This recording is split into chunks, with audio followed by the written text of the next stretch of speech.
Okay, This we're live now. broadcast is live. We are live. Yeah, I've got my AirPods Max, and here they are. Ooh. Here is the should I say the AirPods Max case, and inside the case, I have a right one and a left magnetic ear cup because my AirPods actual Max got posted away today. Yeah. Got posted back to Apple because I had some connection issues with them, which I haven't actually heard anybody else having, as far as I'm aware. I pulled the web. Waited 2 weeks for this bloody box to come. I blame Royal Mail. Obviously, because of the holiday period, Christmas and New Year and all that rubbish. I think Royal Mail were a bit struggling, even though it did come in a bag, this bag here, which was at Royal Mail 24. So it was supposed to be delivered within 24 hours of Apple sending them. And Apple sent them on the 19th. So they should have been here, say the 20th at the latest, 21st at the latest, and they arrived. When did they arrive? They arrived on Christmas Eve, actually, on the 31st. And then yesterday I couldn't post them because everywhere was shut because it was New Year's Eve. Sorry, New Year's Eve they arrived. Yesterday I couldn't send them because everywhere was shut because it was New Year's Day, because you have to take them to the local sorting office or delivery office to send them off by track delivery. So I sent them off today. So hopefully they will get back to Apple on Monday. Yeah. Fingers crossed. And I should have a replacement pair sometime towards the end of this, this coming week. Thursday, Friday. Fingers crossed. Yeah. That's what I was talking. We were talking about this earlier on Twitter about delivery companies. Yeah. And then hopefully I'll be able to do something of a review of the AirPods Max, because at the moment I have the problem I had with them is they had intermittent connection. So it would connect to my iPhone, for example, and then just randomly disconnect after a couple of minutes. And it was doing the same on my iPad and my Mac and everything. I tried them on all the devices. Yeah. Just to make sure that it wasn't like a software issue. I just tried it on all. It was just doing the same thing all the time. Yeah. So I think I had a dodgy pair. Tried all the usual, repairing, unpairing, and trying to, and all that sort of rubbish, and turning the devices off, turning them back on, and the usual crap that they advise you to do. Made no difference. So I assume I just had a dodgy pair, which I haven't actually seen anybody else. The only things I've seen of the AirPod Max are of like any faults and stuff, and it has been reported in some of the Apple media, was the insides of the ear cups. Some people are saying get condensation in there. That's the only thing I've seen, and that's rare. So, but Apple were when I phoned up to start with, way back on the 19th of December, or the 18th of December, or whatever it was, 18th of December, I think it was.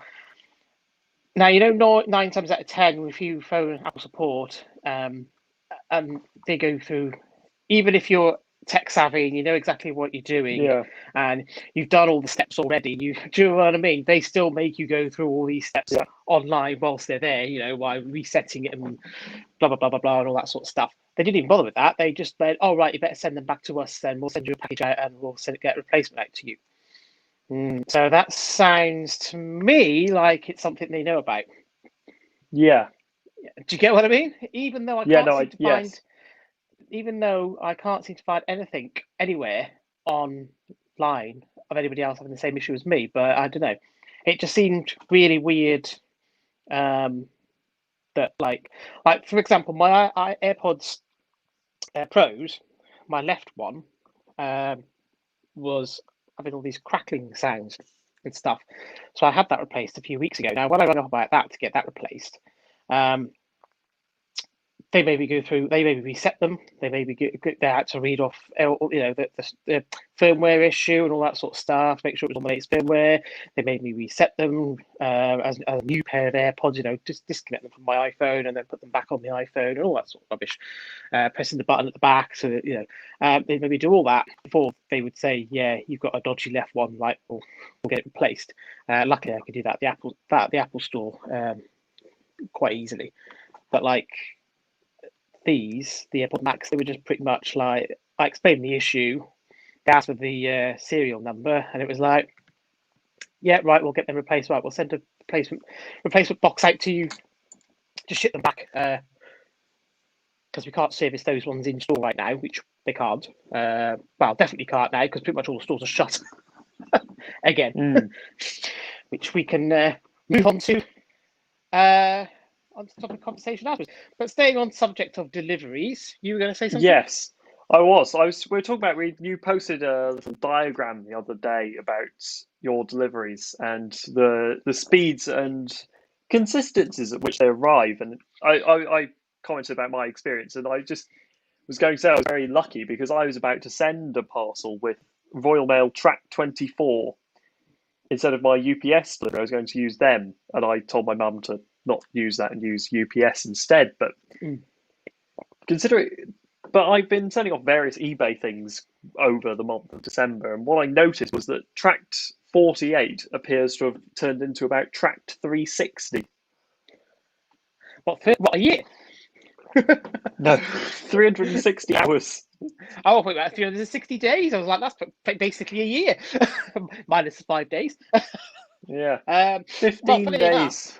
Funnily enough, see, this is what I was a bit shocked at, because when this package actually arrived with the AirPods to send them back in, now going back to April, my iPad Pro, I was a bit of an idiot and something fell off my shelf up there onto my iPad Pro and cracked the screen, and I'd only had it about 2 weeks. Luckily, I had Apple Care, so I managed to get it repaired under Apple Care for like 130 quid or whatever it was. Now, all the Apple stores, see, but this was back in April, because the iPads had only been out a few weeks by then. They dropped in, the 2020 versions dropped in March. Now, all the Apple stores were closed worldwide, let alone just in England, in the UK.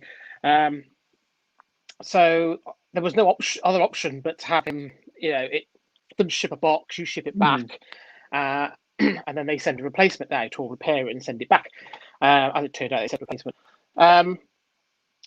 But the box came via Royal Mail within a couple of days, fine, no issues.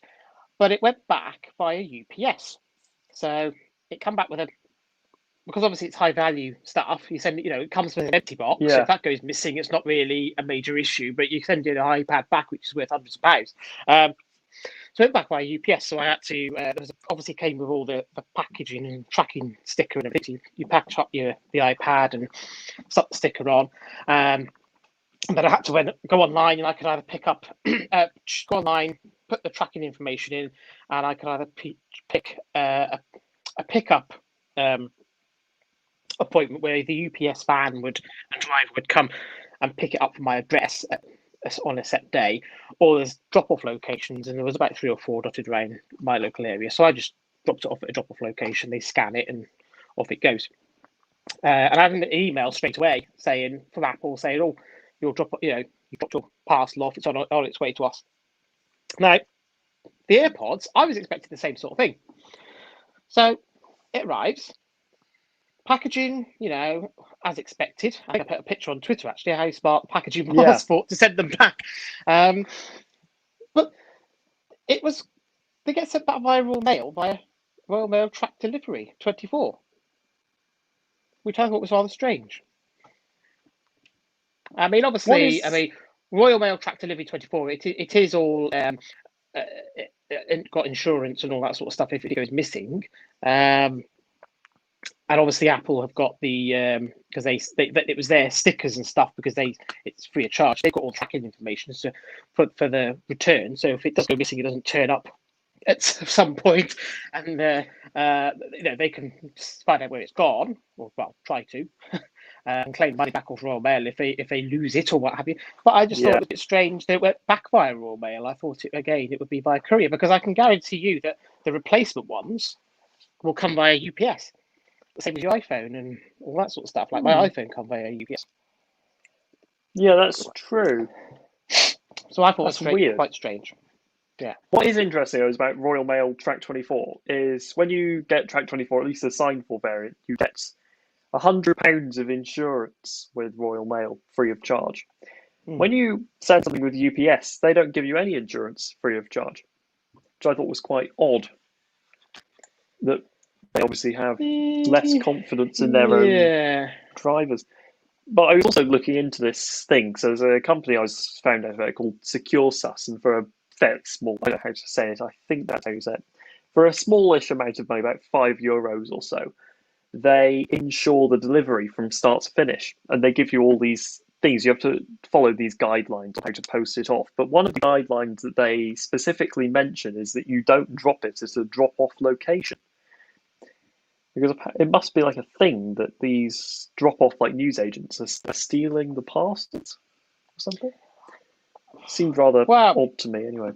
do you know what? I mean, I'm not going to name the place, but I was a little bit when I dropped off my iPad way back in April. It was at a local service station. It was it wasn't a chain service station. It was an independent chain station. I dropped off the parcel, and he scanned it on his handset and gave me a receipt. So I was quite happy from that point of view. He had a handset there ready. He scanned the barcode on the parcel. I get a receipt as proof that I dropped it off. And then he says, "Oh, just do us a favour. On your way out, can you just stick it on that shelf up there in the shop, not behind the counter, in the shop?" And I stuck it on this shelf, and there was two shelves actually, and it had one was pickups and one was drop-offs. So obviously the UPS van would come along, and any parcels that he was dropping off people to pick up, because you could also pick that place as a drop. So say you knew you weren't going to be in on the delivery day, you could go onto UPS website and ask them to drop the parcel off at this location, and you can pick it up at your convenience. I suppose it's a bit like an Amazon locker. Yeah, well, not very locked.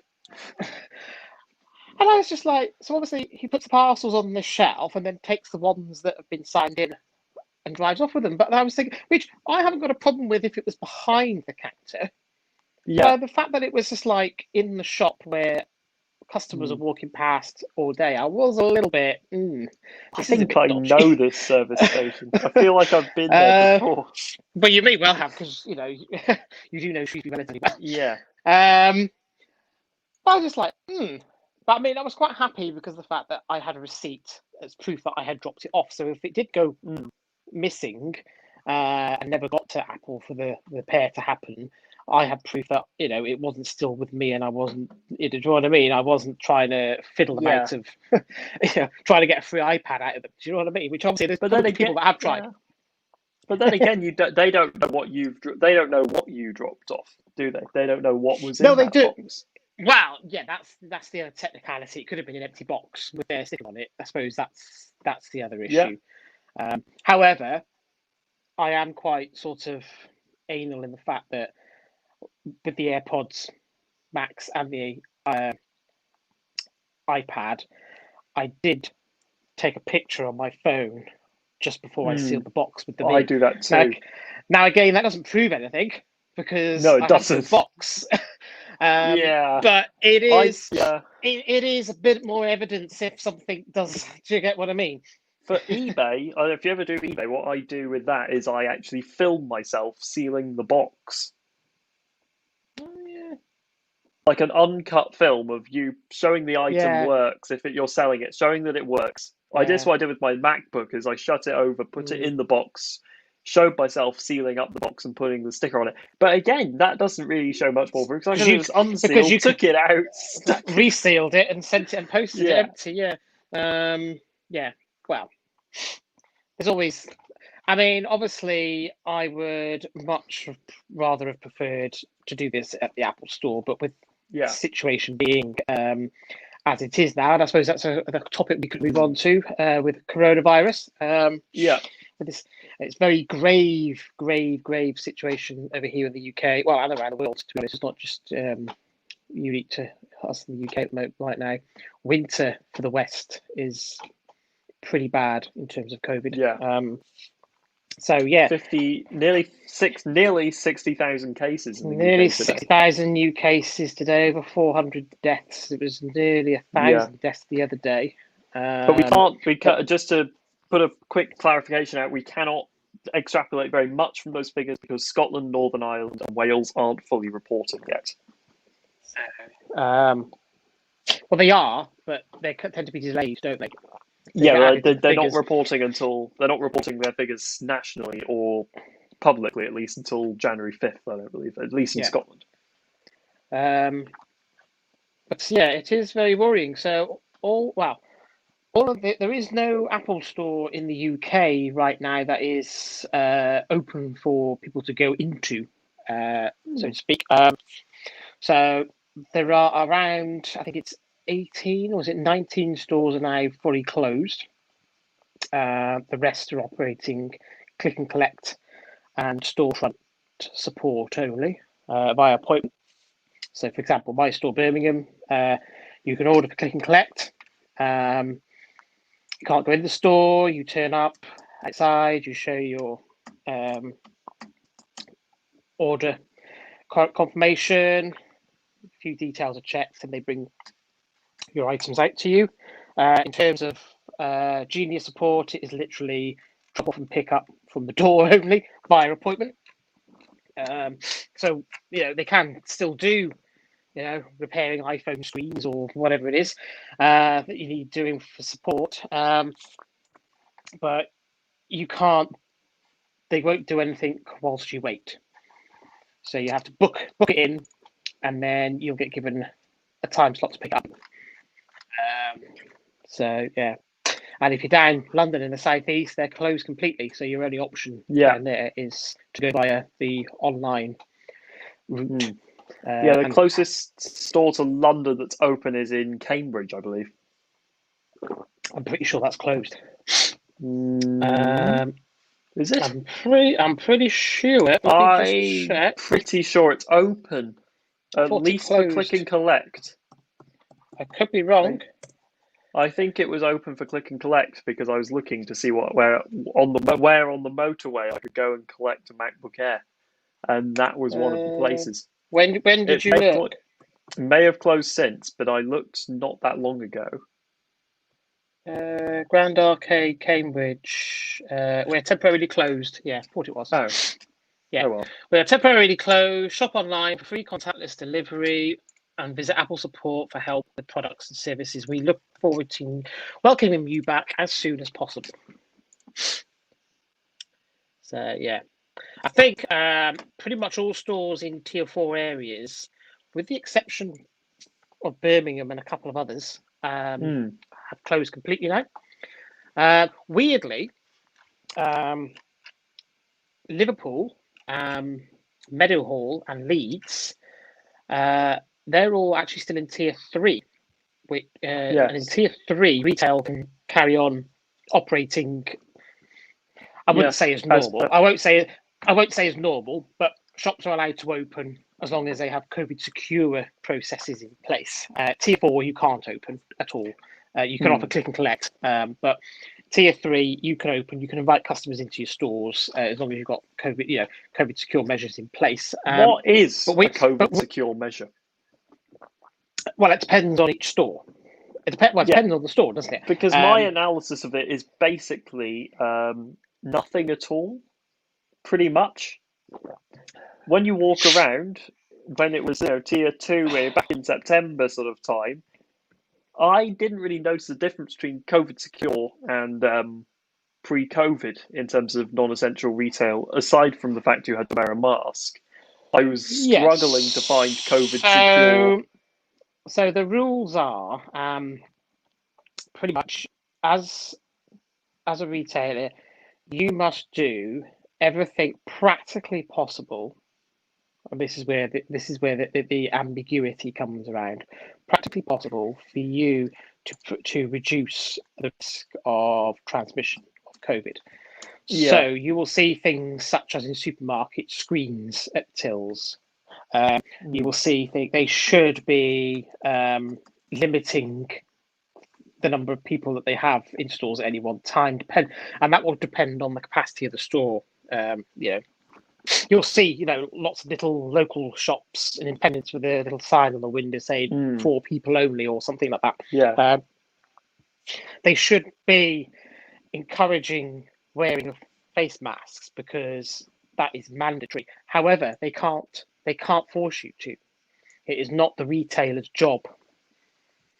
They have no power to force you to. Although it's technically the law, as a retailer, you have no power to make someone wear a mask. That is, see, and a lot of this, also you should be advising and ensuring that 2 meter social distancing, or at least 1 meter plus with other protections such as screens and masks are in place. But again, you can't. You can advise, you can direct, but you can't force people to keep 2 meters from each other. However, you shouldn't put your customers in a position where they can't, if you get what I mean. Yeah. So, that's where the limiting of numbers into stores comes about, so that, people can spread themselves out within the shop and ensure that, 2 meters are kept to. Problem what I find, and I see this primarily in supermarkets as opposed to other shops, is they obviously have a capacity. And I think the capacity is based too high, because I think the capacity is based on their floor space. Now, you have to remember that a lot of the floor space, so say you're a 50,000 square foot shop, half of that floor space is taken up by fixtures and fittings. Yeah. So actually, there's probably only around about 25,000 square foot where a customer can actually stand, because you've got fixtures and fittings sat on the floor, which is obvious, because you need fixtures and fittings, just put your stock on to sell it. There's more than that. It's like in certain areas of the store, like yes, you'll have, say, even at 25,000 square feet, you'll have a load of homeware over one side that's completely empty. Other side, you've got 2 aisles of fruit and vegetables. Absolutely rammed. This is the other issue, is because it's based on the size of the store, and I don't think it should be, because you have busier aisles, especially in a supermarket. You have busier aisles than other aisles. I mean, most people that visit the supermarket most of the time will probably buy some sort of fruit and vegetable. They will probably buy milk. They will probably buy bread. So that those are going to be the busy areas of the shop.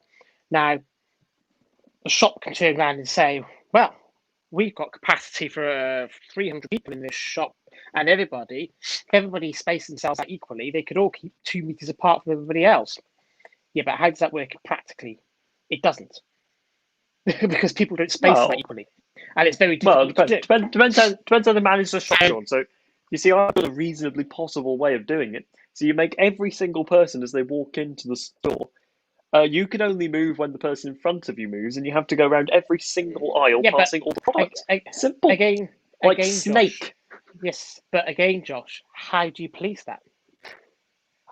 How do you make a customer follow that route in a big store? Bear with me.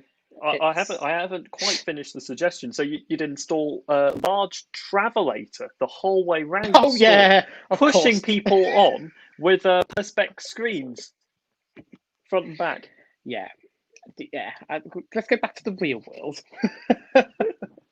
It'd be brilliant. You could just move people on to try to find them. Let's get dig down for the better sell by date and just. I personally think that these shops, and I'm not going to tar all the shops in the same brush, and I'm not going to mention any specific names, but it's mainly supermarkets need to really, really curtail the number of people that they let in stores.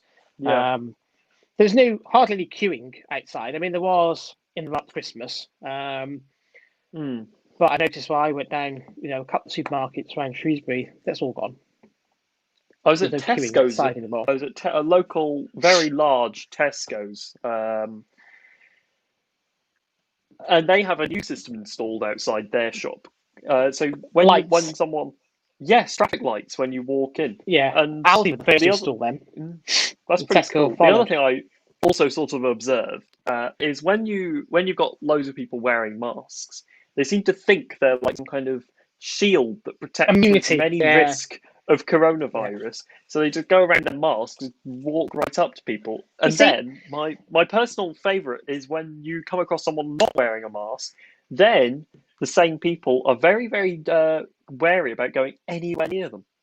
You see, now in the grand old scheme of things, masks actually make very little difference. There is a difference, which is which is the reason why that we have to wear them. But if you're wearing anything less than a proper duty sort of medical grade mask, they don't actually make a massive amount of difference. It probably cuts your risk by about 10% or something like that. But 10%, when you've got hundreds of thousands of people becoming infected every week, 10% is quite a big number. Yeah. So that's the reason why we must wear them.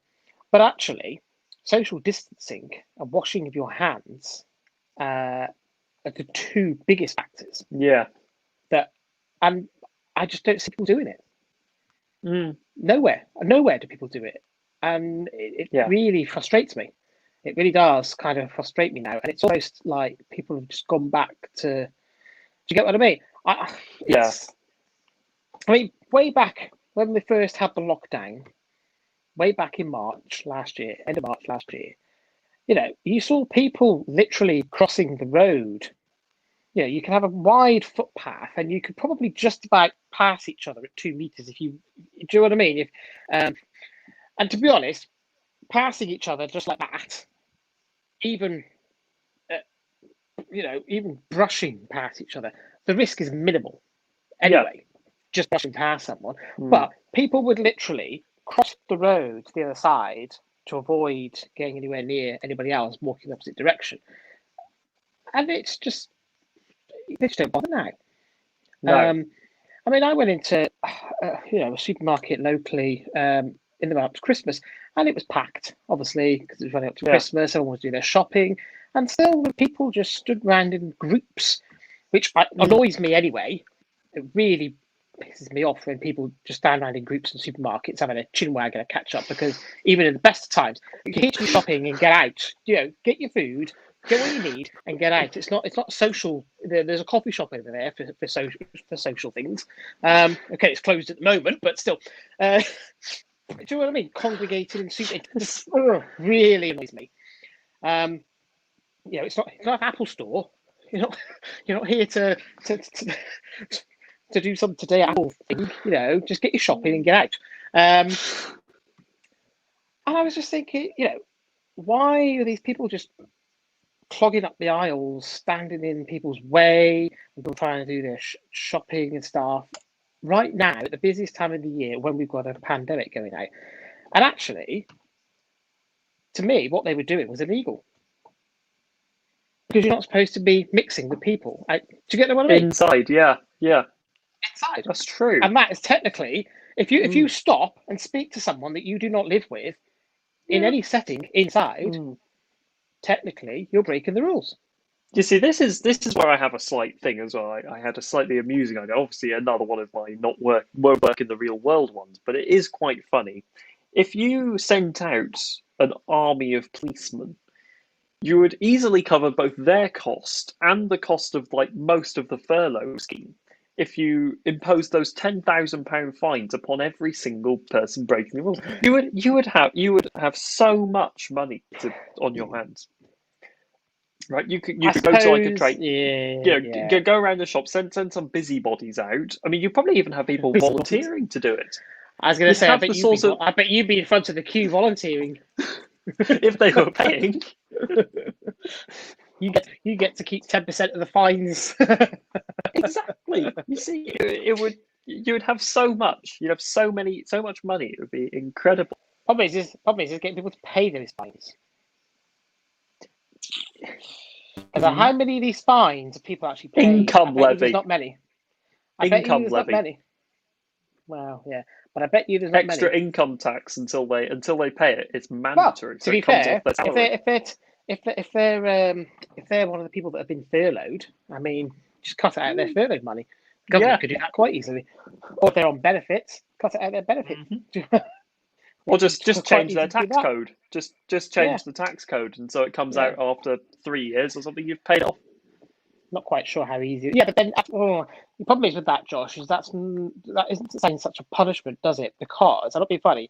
£100 fine over 3 years is pence per paper. £10,000. Yeah, but that's the maximum fine. Mm-hmm. Yeah, that's what you have to hand out. They start at 100 though. Yeah, but they would. In my world, they'd start at 5,000. they only give out £10,000 fines either to businesses and stuff that are breaking the rules, or to individuals that have been caught multiple times breaking the rules. Normally, it's £100. Or organising those big parties, they give them out to the people organising those parties and stuff. But at the end of the day, for most people, £100 fine. I mean, to be honest, if I got fined £100, I'd be like, ouch. Okay, it's not going to break the bank, and it's not going to leave me on the streets or anything like that. But £100 is still £100. You get what I mean? Yeah. And I would probably think twice about doing it again. But then if you went down your system and changed the tax code so I paid it over a year, I wouldn't even notice it, because it'd be like, about £10 a month or something, or less than that even. Yes, but you see, if that £100 fine was, say, times 5, so it would be a 500 or even a £5,000 fine, you'd notice that very quickly. Well, yes, maybe, but still. Just have to spread out over a year to make up the difference. Yeah, but you'd notice it. So, but anyway, that's my rant about people not social distancing and shops not being COVID secure enough. Over and done with. My rant is that you've got all these people. I find, but even in my own friends, I find it's so irritating. They'll go on and they'll moan about the government. They'll moan that they haven't done enough, or they haven't done enough, and they need to do more. They need to shut this or that, and they will be the same people who go out and break the rules. Yeah, and then you've got the other half that are saying that the government have done too much, and they shouldn't. There is no way that they should have this much control over our lives. And our civil liberties have been taken away. And my answer to that is, well, what good is civil liberties if you're dead? They're not, are they? But you probably won't. The people you're talking to probably won't be dead. How do you know? I mean, it'll be funny. I went for a walk today. Did 8 miles. Dropped off that. I went to walk through town because I dropped off my AirPods at the Max at the sorting office.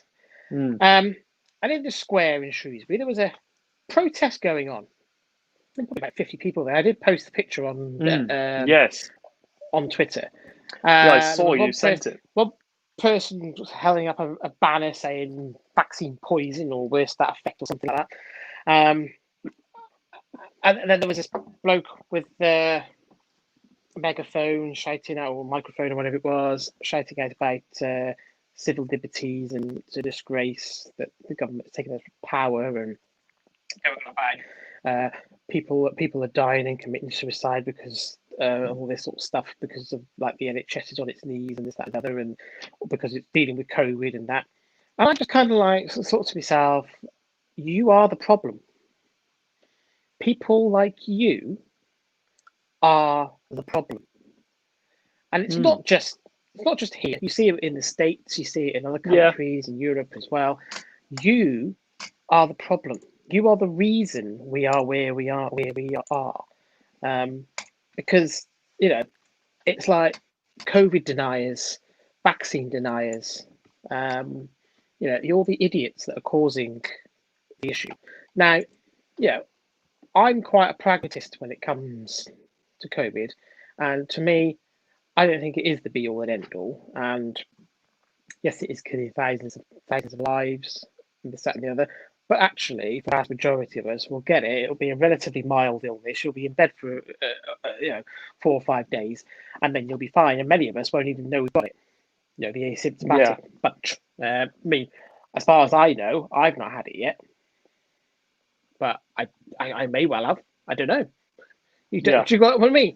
I could have been I might have had it and be one of the asymptomatic people. As far as I'm aware, I've not had it yet. You'll probably never know unless you can find some antibody tests somewhere before the vaccine rolls out. Exactly. But you're back. You went off and then come back. My iPad went weird.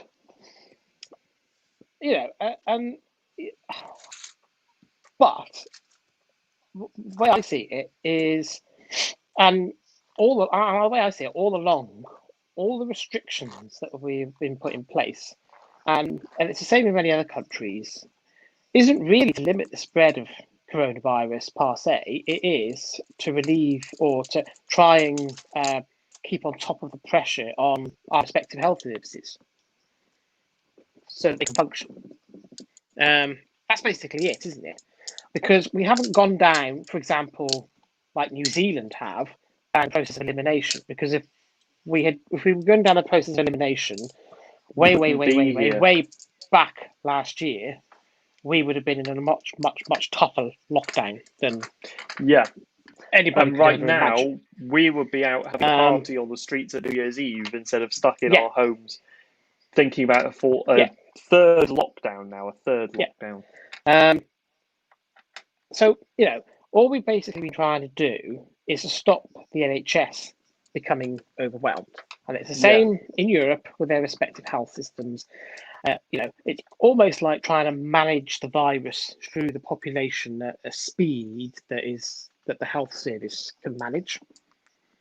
And it's the right thing to do, because the moment that your health system breaks, that's it. If you've got cancer, you probably just got a death warrant. It's already happened. That's already happened, though. We're already cancelling to a degree. But can you imagine if the health service toppled over totally? Nothing would happen.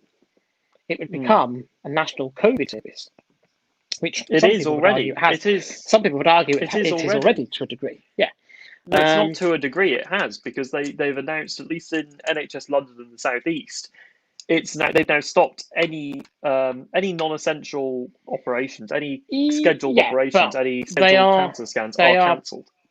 It's now pretty much a national. It's now a national COVID or about to die service. That's all it does. There is very little else that you will get out of the NHS. But that is all that we're doing now. And I've said this to you before. My opinion is we should have gone big and gone hard at the beginning last year. It's too late now, because the population of the country aren't in that mindset now. Now, back in March last year, April time, the country was in, the vast majority of the population was in the mindset, whereas if we were told to stay at home and do not leave your houses under any circumstances whatsoever, I think most of us would have done it. And we should have gone for elimination. And that's what we should have done. Because looking back at it now, that's the only thing we could have done. Although to be fair, I mean, well, no, it's actually no. To be fair, you're right. Well, we could still go for it. I think if we. I think after September, in September when the virus started picking up again, I think we had the second opportunity to go for it. Potentially, we could have gone for a lockdown then. Yeah, I don't think it would happen now, and for two reasons. The population is tired. Even they're sick of hearing about it. To be honest, I'm sick of hearing about it. To be honest, as well, to a degree. I think even a lot of people who were quite willing to do what was asked of them last year now are kind of, and you can see it in people. We're on about people not social distancing and things like that before. The rules and regulations around that haven't really changed in the past 9 months. It's been the same since March, and yet people aren't doing it now. Do you get what I mean? Because they're tired of it, they're lethargic, they're weary of it. And also the reason why I don't think that they would do it now is because we've got that big thing called the vaccine. And I think people think, well, do you know what? We're all going to be vaccinated within the next few months, so we can just scrabble through the next couple of months, January, February, and by March, end of March, beginning of April, things should be getting much better because summer's coming, and we know it's not as bad in the summer. Last year proved that it wasn't as bad in the summer, and by the end of the summer, we should have all been vaccinated. Whether that actually happens or not remains to be seen, which could take us on to vaccines. Yeah. Unless you want to add any more but about before we COVID do, itself. I just wanted to say I thought it was quite amazing. We went from in the summer being probably one of the we went from in March being one of the worst countries in Europe to about maybe August, maybe July, August being one of the best countries in Europe by cases per capita. And now we're back. We're back where we started. Yeah. Why would you say that? We've got Yeah, we've got what, that what, little. Well, we're back in the little club, aren't we? We're in the why, club why, with France why and do you think it's Italy? Yeah, yes, I was about to say Italy. Yes, we're in the little club because with France and Italy and actually, us. yeah, actually, their number of deaths is back above ours again. It has been for the last couple of weeks, isn't it, Italy? And when you take population into account in terms of deaths per head, it's quite a bit higher than ours because their Mm. population is about 10 million less than ours. I mean, that might change over the coming weeks because we seem to be having. I mean, there is a bit of ambiguity before I say this around new infections per day because a lot of it depends on your testing regime. And to be fair to the UK government, after a pretty crap start in terms of testing, we are probably the best now, or one of the best, if not the best, in the Western world in We terms are of the best in the world, not number even of the Western tests, world. number of tests given out. We have So we have the most tests in the world. where over the last few days we've been recording 50,000 plus new cases each Mm. day. France, interestingly, have been recording around about 10,000 in a day. I think it was about 3,500, their lowest for about 4 weeks. However, again, that does depend on your testing regime and who you're testing and why you're testing them. Mm. So, again, France may well only be testing only people with symptoms still. I don't know. I don't know what their testing regime is. I know we're not anymore. There is, they obviously if you've got symptoms, you get tested. You can go on the NHS website, you can go through the app, etc. You can phone the Yeah, NHS and get a test booked in, blah blah blah. But there is a lot of other testing that's going on as well, I including. live in So I live in tier 4 in an area pretty much one of the highest in the country. And it's also an area where I believe what you're about to go on to talk about is the mass testing program using lateral flow. My area is in line for that. It has been for months, and yet I still have no idea how, where, or when that's a thing that I can access supposedly, but it's impossible for me to actually do Um, so. And I I'm wasn't probably one of just the talking about lateral flow because I was under the impression, I might be wrong about this, but the results from lateral flow tests don't actually go into the national figures. no. I assumed, from what I've read, that because they're not accurate enough, Oh yes, um, that's true. Yeah, because there's a lot of false positives and there are a lot of, and worse, there are a lot of negatives where actually people were positive.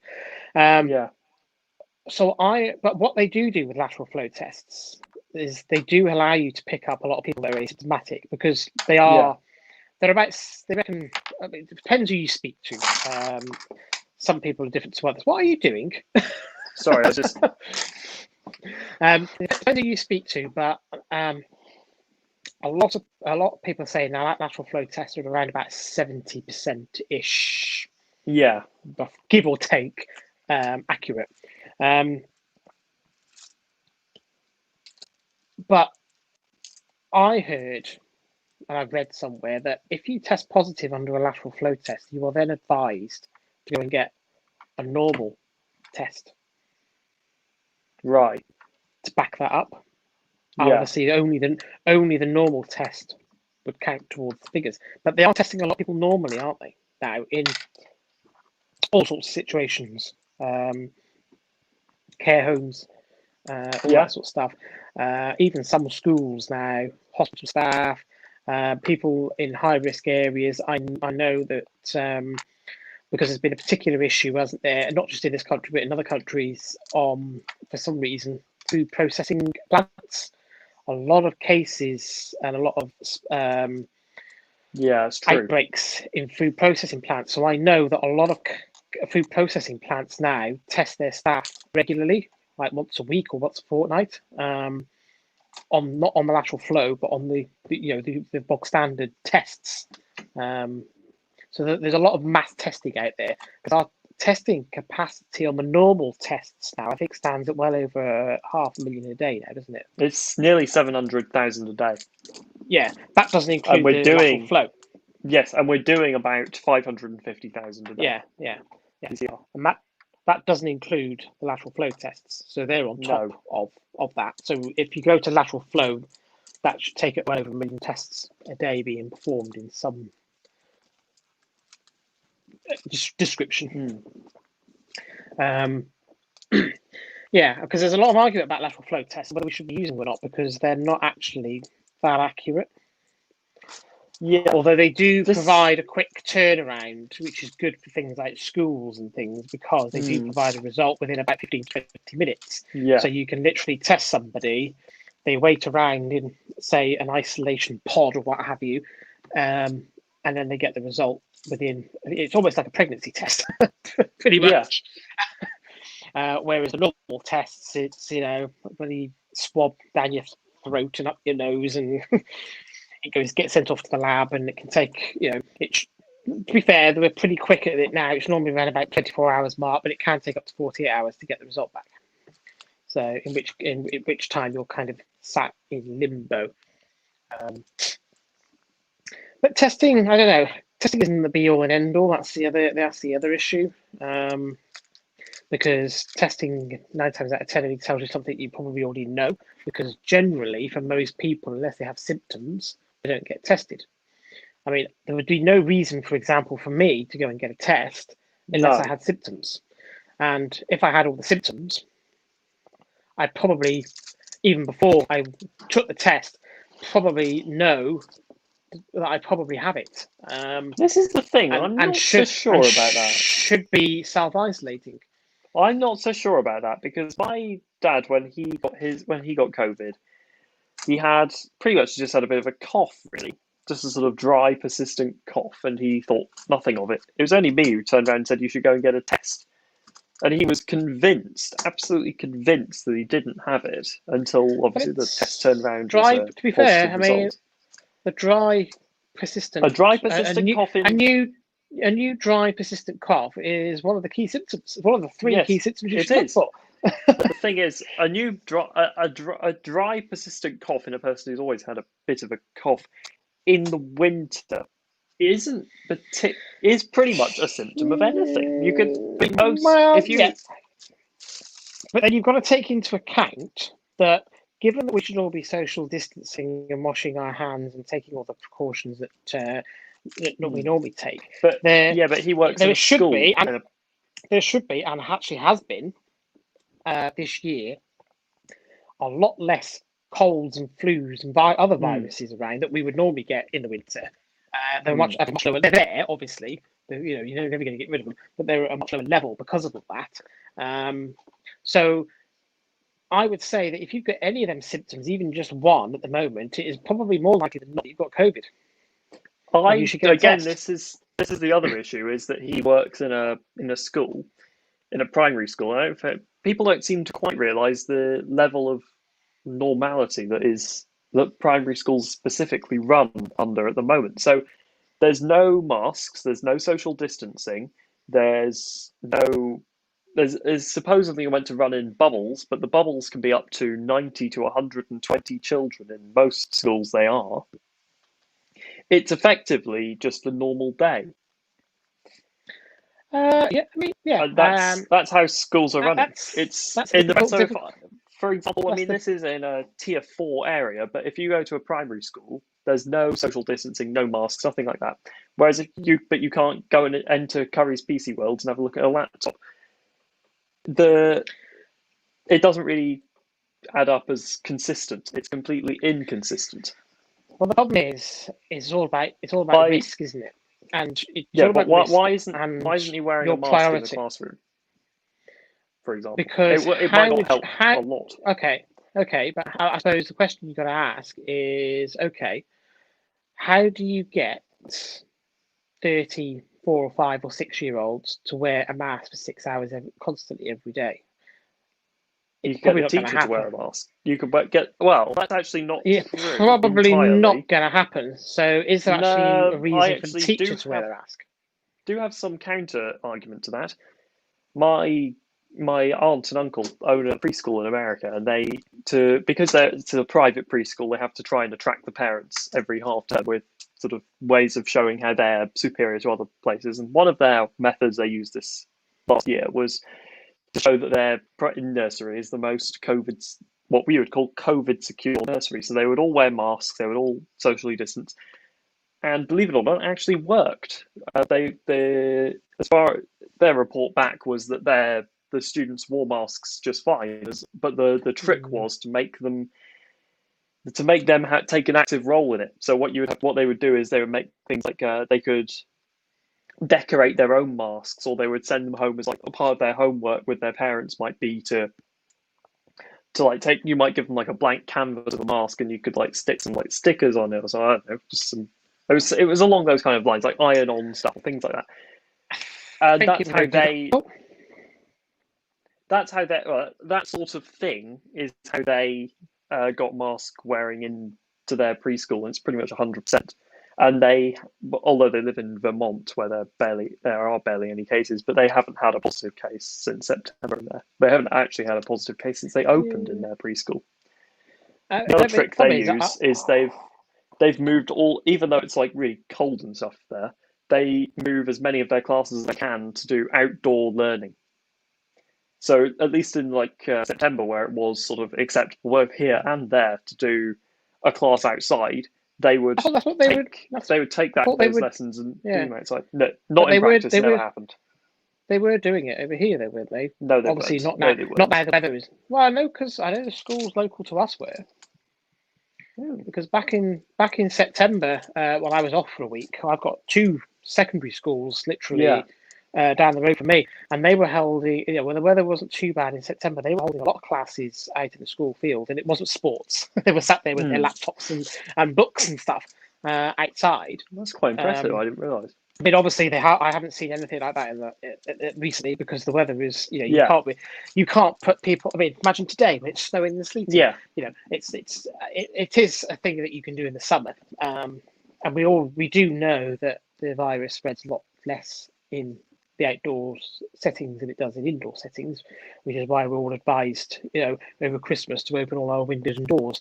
I'm not sure how many, if you had different households mixing on Christmas Day, I'm not sure how many people did, but no one. But that's what the advice was. We'll let you mix on Christmas Day.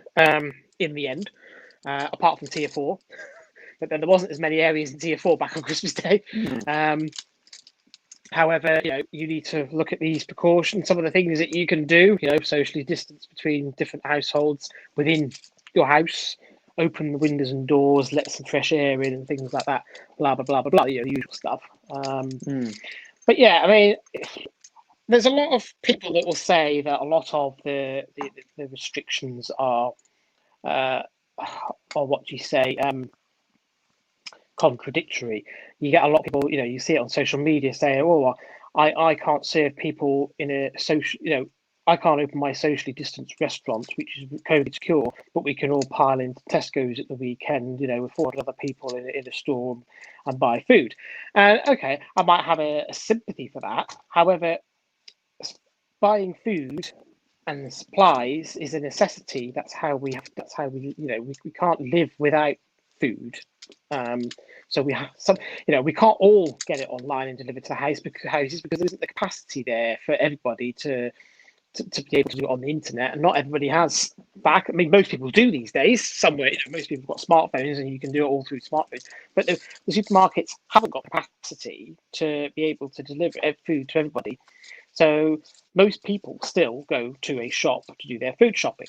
Now, you've got to make it's all about levels of risk. So there is no zero risk. There is no setting where there is no risk.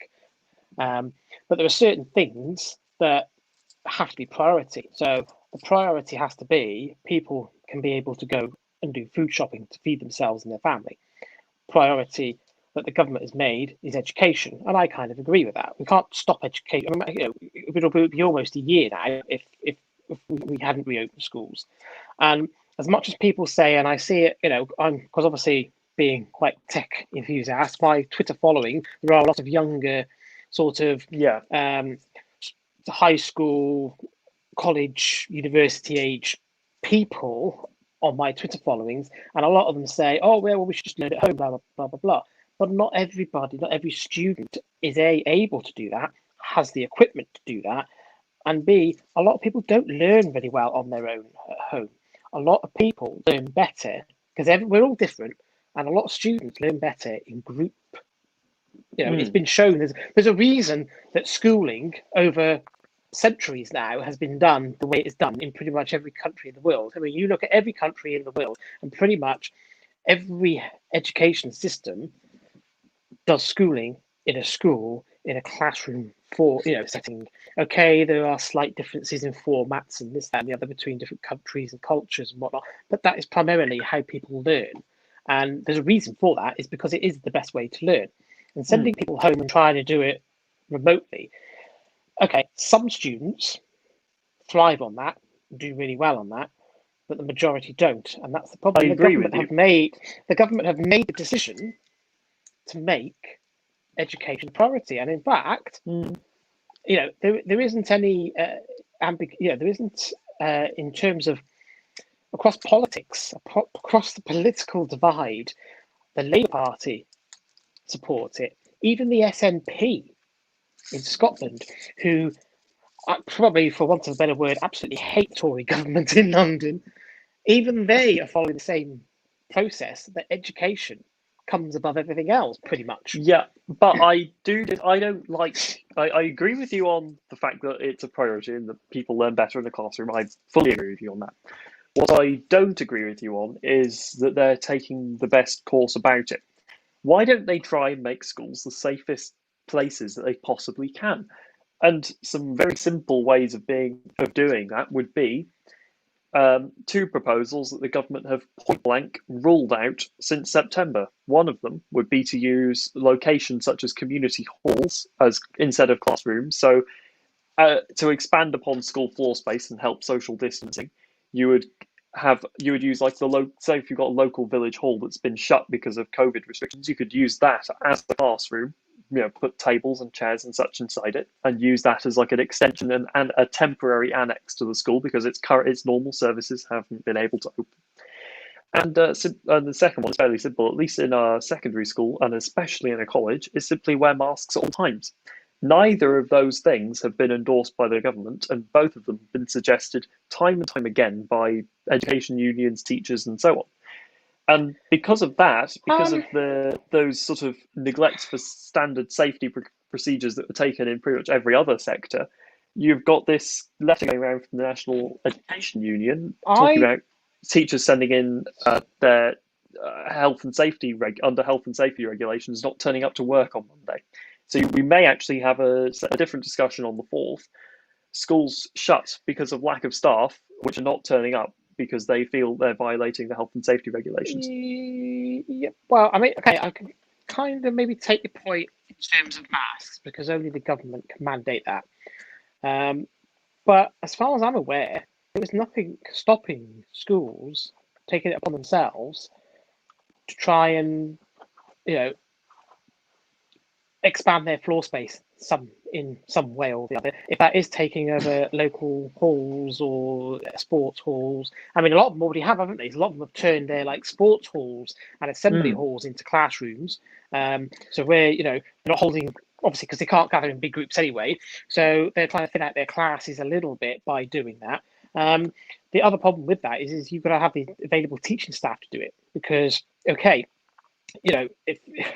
if you take on your sports hall and maybe your gymnasium and then maybe the local village hall down the road, who's the teaching staff that are going to staff them? Because they would normally be in the classrooms because presumably those classrooms have still got students in them learning in front of a teacher anyway. Do you get what I mean? Because you're spreading people out. So you're using every room available. not quite. So my point really wasn't that. So in a classroom, my point really was that a lot of schools have classrooms that are very small, and you can't really get very many people in them socially distanced. So instead of using, what I would have suggested is instead of using a classroom that's fairly small and you can't distance in, you would go to a large village hall where there's plenty of space to socially distance. And Okay, about the idea but about the you thing don't. you're saying about schools taking it on themselves, there is actually a piece of government guidelines that I probably paraphrasing, but it pretty much says words to the effect of there is no need at this moment for schools to expand their premises into local village halls and community centres and such. It's pretty much exactly what is currently in But guidelines given to but schools. a lot of them have done it already by turning their like gymnasiums and because as Mm. well I know the local school to me, Millbrae School, they turned their gymnasium because their gymnasium into classroom, teaching space, and also the school dining hall into teaching space as well because the students don't go for lunch in the dining hall Mm. anymore like they used to. It gets brought to their classroom because they're supposed to stay in their sort of Mm. year group bubble Mm. as much as possible. It's difficult, don't get me wrong, but as much as possible, which kind of makes sense. So that's been turned into a classroom as well. But what they've done is say they've taken a class out of there to go into the sports hall, then that classroom is still being used because they've thinned out a couple of other classrooms. So it might have used to have 30 students in. Now it's only got 20 because you've put 20 in this classroom, which has been cleared out because they're in the sports hall. Do you get what I mean? So they've all still Yeah, got to be staffed to get it, and that's the difficulty. that And is I a know, difficulty. because up the road, 4 doors down, is a teacher that actually works at the Meal School, and she said that there are a lot of classes at the moment that are being taught by classroom assistants Mm. because they've expanded out into sports hall and stuff, and they've still got staff all these, and they've only got enough teachers to Mm. normal. They haven't got any more teachers now than they used to have, and Mm. yet the class sizes are slightly smaller because they've tried to spread out as much as possible by using other areas of the school. So certain lessons are being taken by Yeah, classroom assistants who used to assist the yeah, the more struggling students within a class yeah. where a teacher was already present. So they people that would be getting extra help in a Mm. class by a classroom assistant. Um, Yes. where the teacher was teaching the whole class, if you get what I mean. Is that a primary school? No, this is secondary school. Oh, right. Yeah. Didn't know secondaries So had. My secondary never had TAs. There is a thing, at you least must. in primaries, where you've got so they at least some were doing this, where effectively you've had real terms budget cuts since 2010. One of the things that some schools decided to cut was supply staff, and the way they did it was so say when a teacher was sick, the way they would cut supply staff was to implement a thing called HLTAs or higher level TAs. They were Mm, basically teaching assistants who, yeah. for most of their job, would just teach assistant, but then occasionally they'd be called in to do some teaching on a Take on a supply class. Yeah. basis, and for Yeah. that they would get paid the hour or 2 hours or however long they spent doing teaching work as a teacher. Yeah. So it's very sort of not very high salary particularly, but Yeah. just out of Kind of interest, makes sense. yes. Although Kind of classroom makes sense. assistants get paid very, very little. Yeah, it's a bit like where I work. Occasionally, you might have to be in charge of the store, as in um, Mm. for whatever reason. Whereas normally, it's part of your day-to-day job, you're not, but you're put Yeah. in charge of the store because the manager, certain managers aren't there, so you're kind of Mm. next in line. And when that happens, you get an uplift in your pay for that day, like a Yeah. bonus. So it's kind of similar to that because you're taking Yeah. on that It's extra the same. responsibility Yeah. on a temporary Mm. basis, and it might only be for an afternoon or what have you. Do you get what I mean? But Yeah. yeah, it's that. Yeah. Yeah, Same kind of idea. Yeah. yeah, makes sense. Mm. Um, so vaccine. We now have 2 approved Yes. vaccines. The Pfizer BioNTech, which obviously we were the first country to approve and roll out. It's now being rolled out in quite a few countries now, most of Europe eventually. Canada, the US, Bahrain, there's a few others as well. And as from Monday, yeah, Monday the 4th, Yeah, Monday, yes. the NHS should start rolling out the the Oxford AstraZeneca vaccine. Yes. 500,000 doses in this first week they've got. And when it ramps up by towards the end of January, AstraZeneca have said they should be able to be supplying around 2 million doses every week to the NHS by the end of January, they reckon. 100 million doses total have been ordered by the government. So that's a lot of doses. There is some controversy about this, though, because they... Yes, there is, yes, because... this is what I was about to go on to. Yes. Okay, I will let you explain. Well, I think I'm about to go on to what you're about to say. So our joint, well, obviously the vaccines in this country are approved by the MHRA, who are very good and probably the best medicines regulators in the world. But there is a bit of controversy because this week it was announced on, was it Wednesday or Tuesday? It was Wednesday, wasn't it? Yeah, Wednesday. That the AstraZeneca vaccine had been approved. I think on Thursday it was announced that they were going to disband temporarily with the 2-dose regime. So under the current things, you get a dose and then you're supposed to get a top-up dose. Have you just muted yourself? Yeah, I was just... Yeah. Oh, right. You're supposed to get a top-up dose within 21 days. Now, the UK government, on the advice of the Joint Vaccination Committee on Vaccinations and Immunisations, or whatever, think of whatever it is called, which is currently being headed by Sir Patrick Vallance. Yeah, but who's the MP that's in charge of it? Oh, there. They have recommended, and actually, it's weirdly because diverging a little bit. They have recommended that to start off with, everyone should be given 1 dose, and then the second dose should come 12 weeks later to get as many people the first immunisation as possible, as quickly as possible. Now, this was an idea that was first mooted actually by ex-Prime Minister Tony Blair a few weeks ago. And actually, at the time, it was all very much poo-pooed. Oh, no, you can't do that. Oh, no, you've got to stick to the regime. It's not been tested that way. None of the vaccines have gone through trials in that way. Blah, blah, blah, blah, blah, blah, blah, blah. And then all of a sudden, they've changed their minds and they're going to do it that way. Yeah. Now, there is a bit of a controversy because Pfizer have come out and said their vaccine, realistically, we should be sticking to the 2-dose regime. Whereas... Well, that's not really what they said, but yes. Pretty much what they said. Well, they said that they don't know, that they don't think this will even work. They said there's no evidence to suggest that this works. Exactly. Not so like they basically said, they basically said in their point of view that they should stick to the 2-dose. No, they said that there is no evidence to suggest that the British approach works.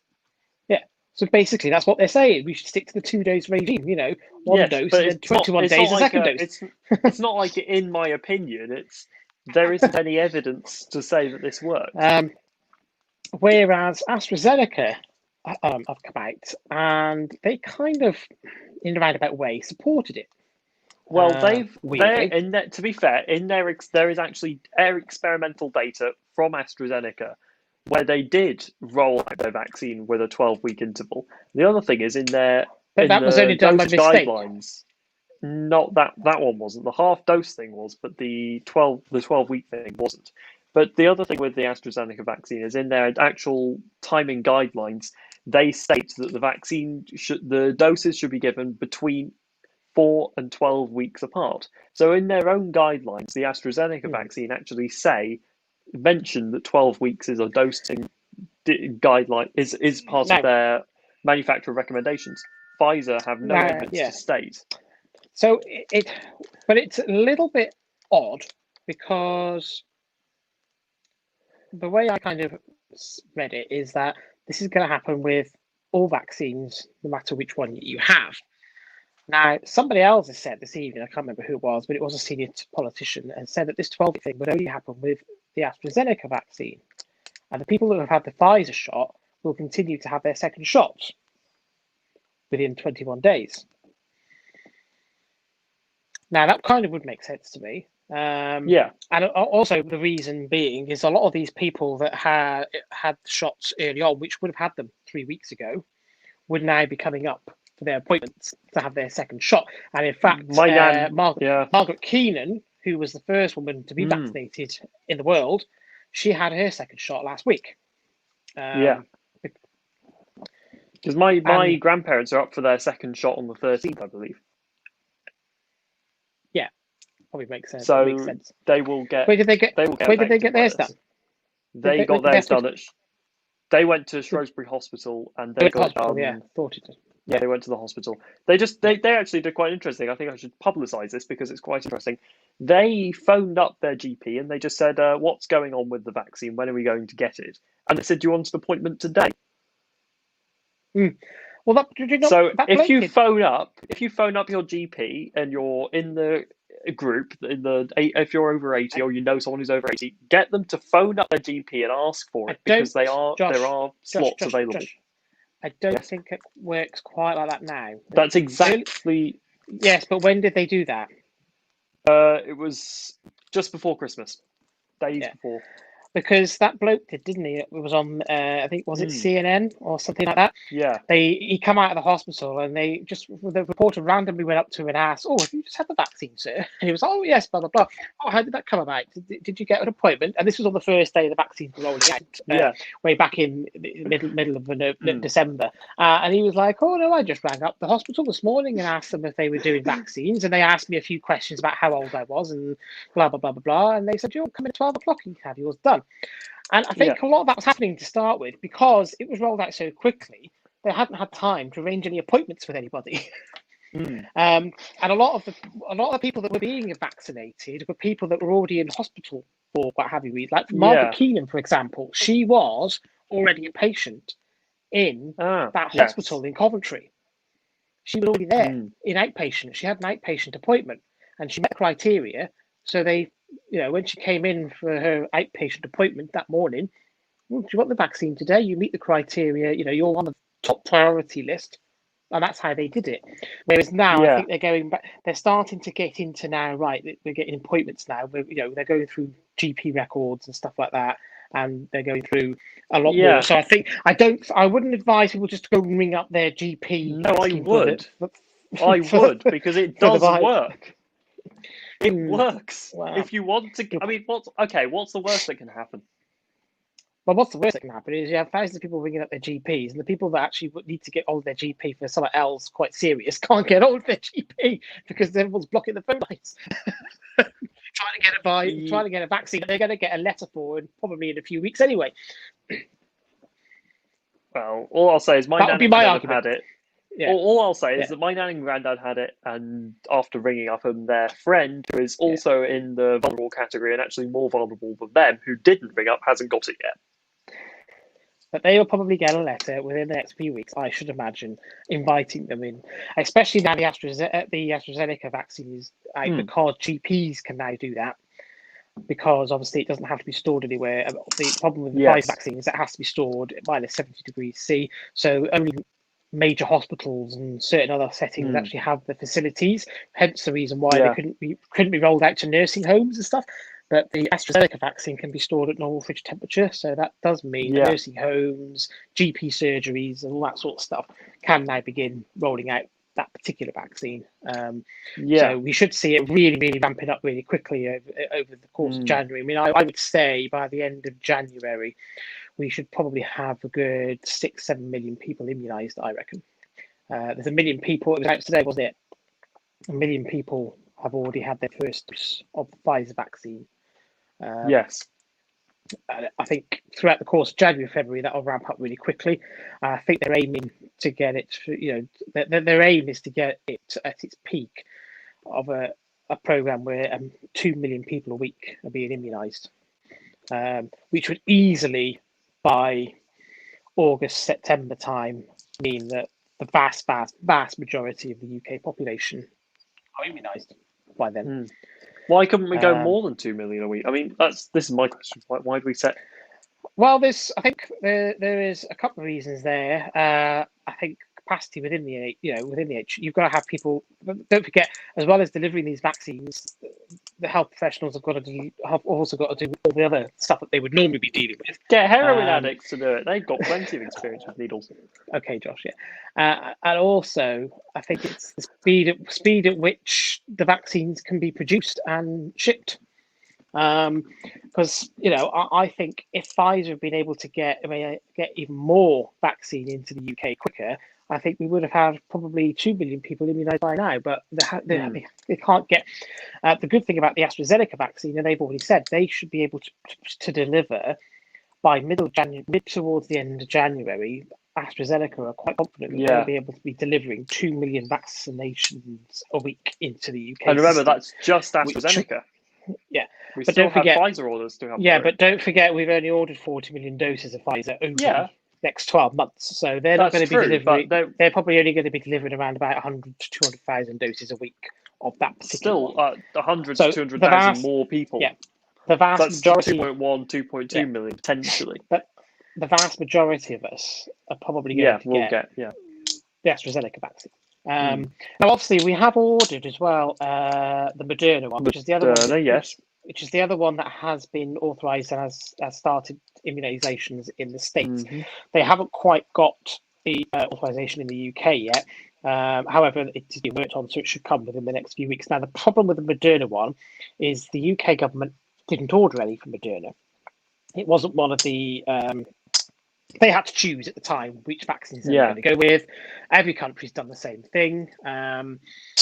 Every country's had to do the same, which ones that they're going to prioritise. So there's no criticism of the UK government today. I think they've done really well in terms of vaccine, probably better than anybody else in terms of their vaccine procurement. But they have managed to source, I think it's 30 million doses by the end of the year of the Moderna vaccine. But it's going to be quite slow coming because obviously we're down the pecking order a bit because we didn't order an initial supply. So I don't think we get any Moderna in this country until about April time. But you've got to think that by kind of April, we're going to have at least 3 viable vaccines. So I think by then we should have a majority of the what can we say, the most vulnerable vaccinated, and moving on to the down the pecking order to those that are less vulnerable by then. So hopefully we'll be getting back to some sort of normality, and obviously couple that with the summer months being better anyway, as people move outdoors and things like that. I think we should be returning to somewhat normality. Now, I have 2 questions for you. I have 2 questions for you. Both of them you can answer. You can answer them with less than a sentence. My first question is: if I gave you a choice with Pfizer and Oxford AstraZeneca, what vaccine would you take if I had to give it to you today? Pfizer. So would I. And second question. And only because you put the word today at the end.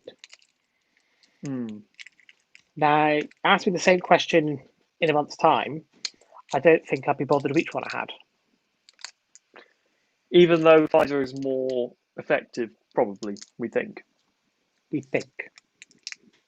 That is, it's a we think. I'm going more on the fact that because Pfizer has been rolling out in multiple countries for a few weeks now, and there have been some people that have had reactions to it. There's always people that have reactions to any vaccine. There hasn't been any deaths or anything. Do you know what I mean? Any major reactions. Whereas the AstraZeneca vaccine, because it hasn't rolled out, to anyone yet. We don't know. Whereas in a few weeks' time, we will know. A vaccine's a vaccine. Yes. And I don't think we're not going to get given the choice at the end of the day, are we? No, I don't. But I would give you a choice. But it's like I turned around to somebody else the other day. Somebody, a relative of mine, turned around and said, "Oh, was it about the vaccine order? Whether whether they're going to have it in this, that, and the other, all this." They're a bit cautious over it. And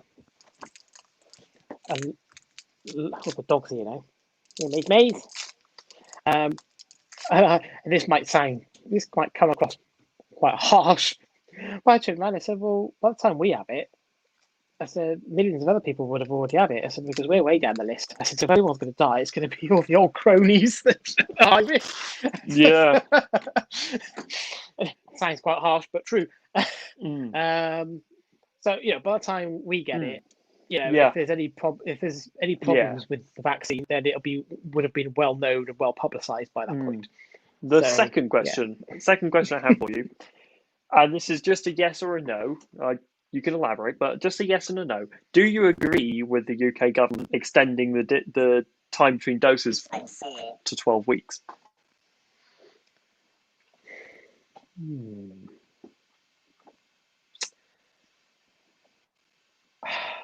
No.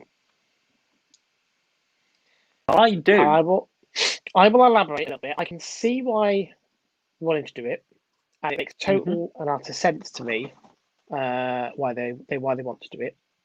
Because yes, you can get a lot, double the amount of people having some sort of protection against the virus sooner. But my worry is that because this hasn't been tested properly in the trials, that we don't 100% know that it's going to work. Now it's probable. I will agree that it is probable that it will work, and it will probably work, but we don't know for sure that it will work. And my worry would be that we do this and it doesn't work, and we waste all them vaccines, and we're back to square one, and we have to start the process all over again. Yeah, that would be my worry. I can really do understand why they're wanting to do this down the road, because if it works, if they pull it off and it works, then it's absolutely fantastic, because that means that we can get double the amount. We could probably have everybody in the country having some sort of protection, I would imagine, by April, May. Yeah. Do you get what I mean? Because that's what I was saying. That's what I was talking about the other night with my parents. This is either going to work. I think this will work in one of two ways. I think it'll either be the biggest success of Britain in the pandemic, or it will, and everyone will be saying, "Oh my goodness, I wish we'd followed their lead and done what they've done, because now we're stuck in this lockdown or whatever in April, May, whereas the whole of Britain has got immunity. They've done this much better than us. We should have done that." Or it'll be a massive national embarrassment, and everyone will be laughing at us when they're fully vaccinated using the standard course by September, and we're stuck trying to revaccinate everyone again. Of course, there's the other thing as well, is nobody knows yet how long the protection of any of these vaccines last, because to be honest, because we haven't had long enough. I mean, even the people at the Oxford AstraZeneca vaccine, where they started giving out limited human trials back in April last year. That's still only 8-9 months. Yeah. So okay, they can probably say for some certainty that people have got enough protection up to 8 or 9 months. Yeah. But what happens this time next year? We don't know yet, and it could well be that those vaccines offer good enough protection forever. Yeah, it could well be that they only last a year or 18 months. So then, do we need top up? Do we need top up boosters, or do they need to come up with a completely new vaccine altogether? These are the problems that we don't know. The other question is, if the worst case scenario raised by the Swiss about what might happen with the British thing is that, in fact, it might start some kind of whole new mutation of the virus, which completely invalidates any vaccine. I mean, but not only with the UK vaccination course. Could that not happen anyway? Because Yes, is it that could. not what Yeah, is that not what happens with the flu yeah, vaccine every year, which is one of the reasons why we have to have a flu vaccine every year. yeah. And Well, that's one of my questions about, unless we can vaccinate the whole world in about a year, and even then it's not certain. Will we ever really be able to get rid of coronavirus for good? oh This no, sort of we thing. will never. I can tell you now, we will never ever be COVID free, ever, never ever ever. And there are many scientists out there who have said this. However, without a vaccination program, we will never get to herd immunity, to a degree of herd immunity, to keep it at such a low level where it's not a massive problem. So, what without killing many people in the process. I mean, obviously, we will get to at some point if it carries on like it is, in about 18 months, 2 years time, we will probably get to some sort of natural herd immunity to a degree. But then Yeah, how many hundreds of thousands, and I'm just talking UK here, hundreds of yeah. thousands, potentially millions of people would have died in that process. Whereas these vaccines get us to that herd immunity a lot quicker than And a lot safer. what that and a lot safer than what the but we will never ever be totally COVID free. It's always going to be I something don't that's think you always can say going to that. I don't think it's you always can going to say be that with a rumbling hundred. on. Oh, I Don't can. think you can say It's that with always 100% confidence. Depends oh I on the can. will. Depends on how willing people are. Yeah. I mean, If every single factory that had the potential to make a COVID vaccine was able to make one. Now, bear in mind that actually, even though the AstraZeneca vaccine technology is more proven than the Pfizer one, in terms of there's never been an mRNA vaccine rolled out on a mass scale ever before, the Pfizer vaccine is supposedly easier to make than the AstraZeneca vaccine. but a lot harder to store and a lot more expensive. Just bear with me. But the problem is that that they won't release the patents for said vaccine, so not everyone can actually make it, even if they have the capabilities to do so. If they did release the patents for all these vaccines, made them fully like non-profit, kind of, if like an open source vaccine, we could well be looking at having every single person vaccinated for COVID by the end, potentially the end of this year, if every single effort was put towards just that. It won't happen, but it could Yeah, happen. there are reasons why. The problem is again that is if the whole world wants to revolve everything around coronavirus. And the problem is with the coronavirus is it's sucking the life out of everything else. Do you get what I mean?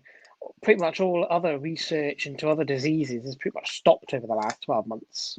Yeah, And these diseases, once COVID, as I say, I don't think it'll ever be totally 100% over, but once COVID has dropped out the headlines because it's sort of ticking along at a low level because most people are yeah, vaccinated and got some sort of immunity, all these other diseases are still going to be there still be there. killing us. Yeah, Yeah. Um, the cancers and the heart diseases and everything else of the world, which, uh, I mean, you've got to take your hats off to these scientists and governments that the will has been there to get these vaccines up and running because, I mean, how many years have they been working on an AIDS, HIV vaccine? And it still doesn't exist. And mm-hmm. yeah, most people, I mean, things have moved on with HIV and AIDS. Don't get me wrong, it is no longer the death sentence that it was 20, 30 years ago.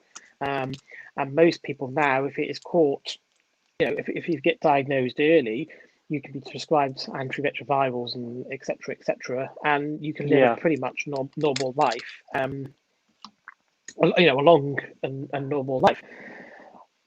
But obviously, that's if you're in a rich country like ours. Now, yeah, many people are still dying of it in poor countries around the world where healthcare systems aren't as good. And yet, still, almost, well, 40 years on after it first became big, we still don't have a vaccine for it. But there's never been a coordinated global approach to getting some sort of vaccine for it. I mean, okay, you've got different countries and different companies that have come up with different vaccines for coronavirus, but it was coordinated to a degree because each sector said, "Well, we'll look at it from this approach. We'll look at it with this kind of technology. Well, we'll look at it from this technology." Do you get what I mean? So they weren't all doing it from the same kind of technology. They were all doing it where so it was coordinated to a degree. And the thing about the Oxford AstraZeneca vaccine is, I mean, currently, and from where, and I'm not just talking from the vaccines that have gained approval anywhere at the moment. I'm talking about all vaccines that we know about at the moment for coronavirus. Currently, that is the only one that has any sort of potential to help the poorest people in the world for two reasons. Number one, because it's easy to store and move around because it only needs to be put in a fridge. And number two, because it's so much cheaper than the others. The Moderna and the Moderna and the Pfizer vaccines approaching over £100 a dose, whereas the AstraZeneca vaccine, I think it's only about £6 or £7 a dose. Isn't it? No. Pfizer is £25 a dose, and AstraZeneca is £2 to £3. Yeah, that's it. Yeah, there's a massive difference that way. Yeah, the Pfizer vaccine is about 5 times. I want to help it. I want to go on to. I found a way to actually link our previous conversation with Apple products to our current conversation about vaccine pricing. And this is the way that I pretty much see it. So Pfizer is like the Apple Mac of vaccines, right? Oh, for God's sake. So you've got, it's quite expensive, but if you're in a rich country, you can probably afford it. It's quite difficult to store, just like an Apple Mac is quite a delicate computer. So you can But if you're in a rich country, you've most probably got the capacity to store it. Yes, you've got the capacity to store it. You've got the capacity to use the most out of it. Then you've got your Moderna vaccine. That's like a Dell XPS laptop, right? It's very good. It's also very good, it's easier to store. It's more durable, but it's not quite as good. It's not the one you really want. And the AstraZeneca vaccine is it's like a Chromebook. It'll get the job done. It works, but it does about 60% of the things you want it to do.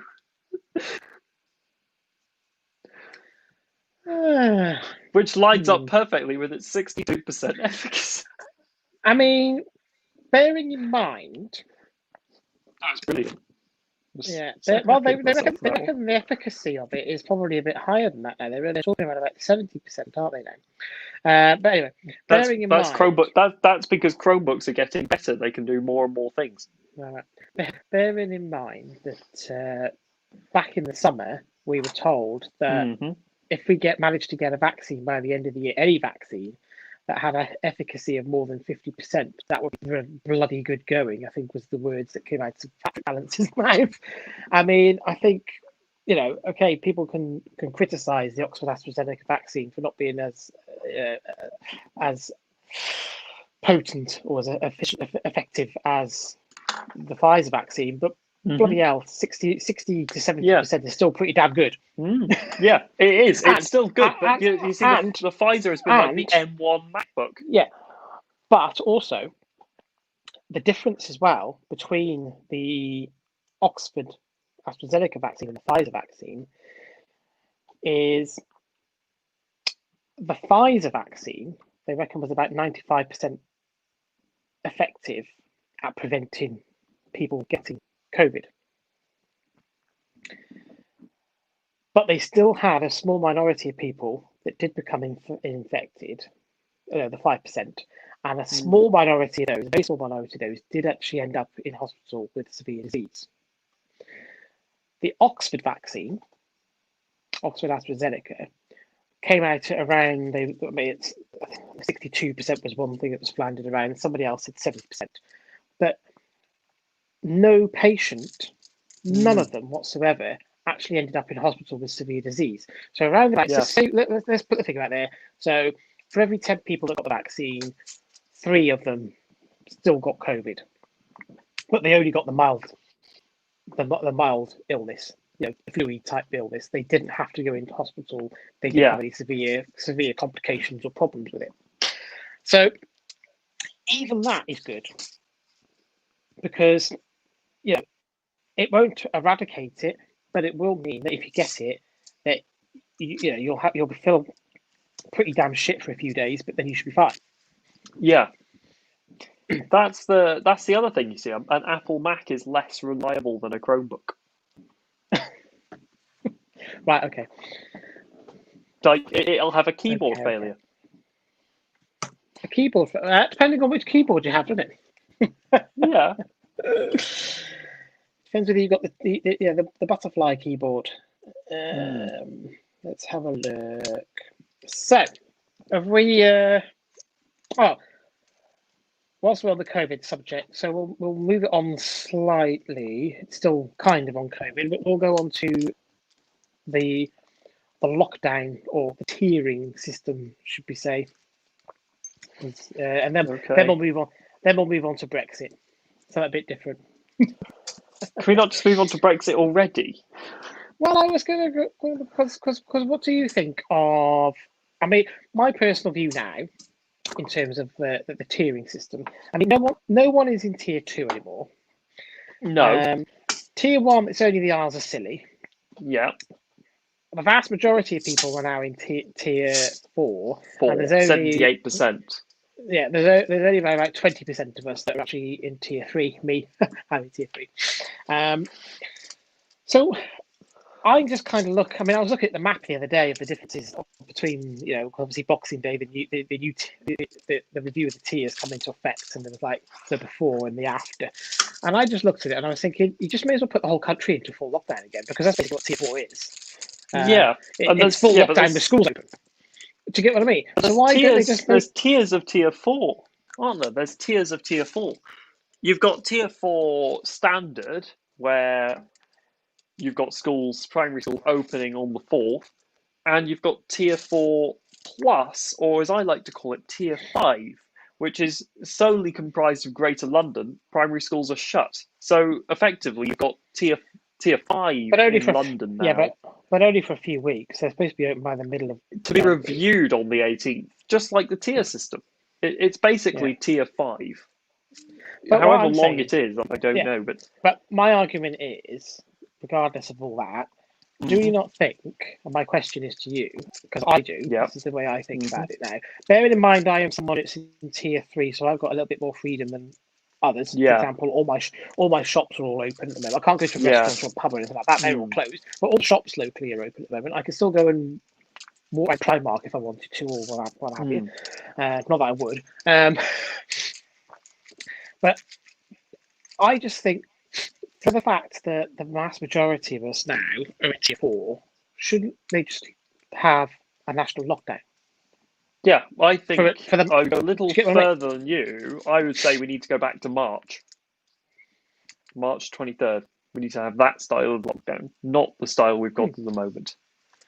Tier 4 isn't. That is pretty much what we've got at the moment, but with the addition of schools shutting, I think that's a difference, isn't it? No, because March lockdown there were more stipulations, like you couldn't go out for more than an hour and things like this.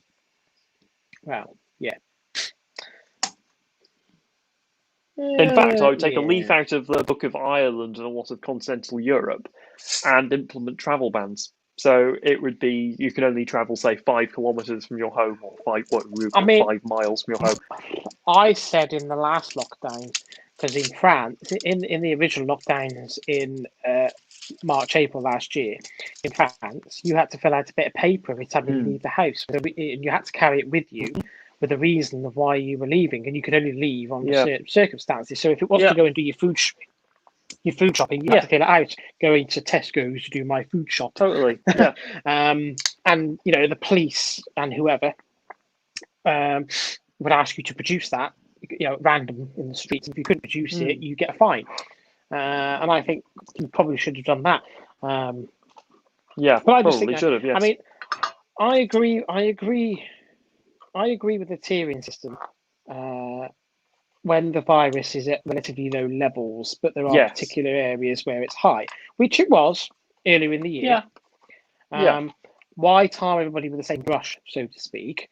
If you've got a particular problem in a particular area of the country where it's quite high, then and what have you, they should be under more severe restrictions Yeah. than say But somewhere right else. now, it's like the whole country is on a But local right lockdown. now, This is a joke. yeah, right now, everywhere is pretty bad. It's just that some places are really bad, and some Yeah. places are very, very, very bad. So I just think now we should move away from the tiering system and just go into a national lockdown, so everybody's living under the same rules. And the problem with tiering is you get confusion, because I know the rules of tier 3. I know the rules of tier 2 because I was in it last. Up to a few days. Up to a few days ago, I was in. Well, a week ago, should I say? I was in tier 2. I know the rules of tier 3, but I'm kind of somebody that, a bit like yourself, revels in this kind of stuff, Yeah. and goes on the internet and has a look and finds out what they are. Goes on the government website and double checks things and looks at all the Yeah. looks at all the small print, not just the headline bits and pieces that you see in the news. You look at the small print as well. Most of us aren't like that, and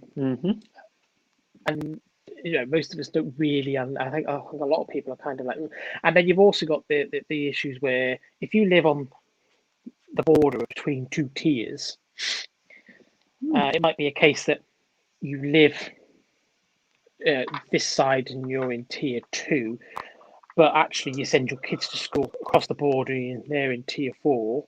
There's a lot of ambiguity there as well, isn't there? Yeah. Like my dad will be working in tier 4, but he'll be living in tier 3. Exactly. Well, technically, I do. Yeah, that's true. I mean, but I But know what the also, tier. can you? But Yes. I know what the tier 4 rules are.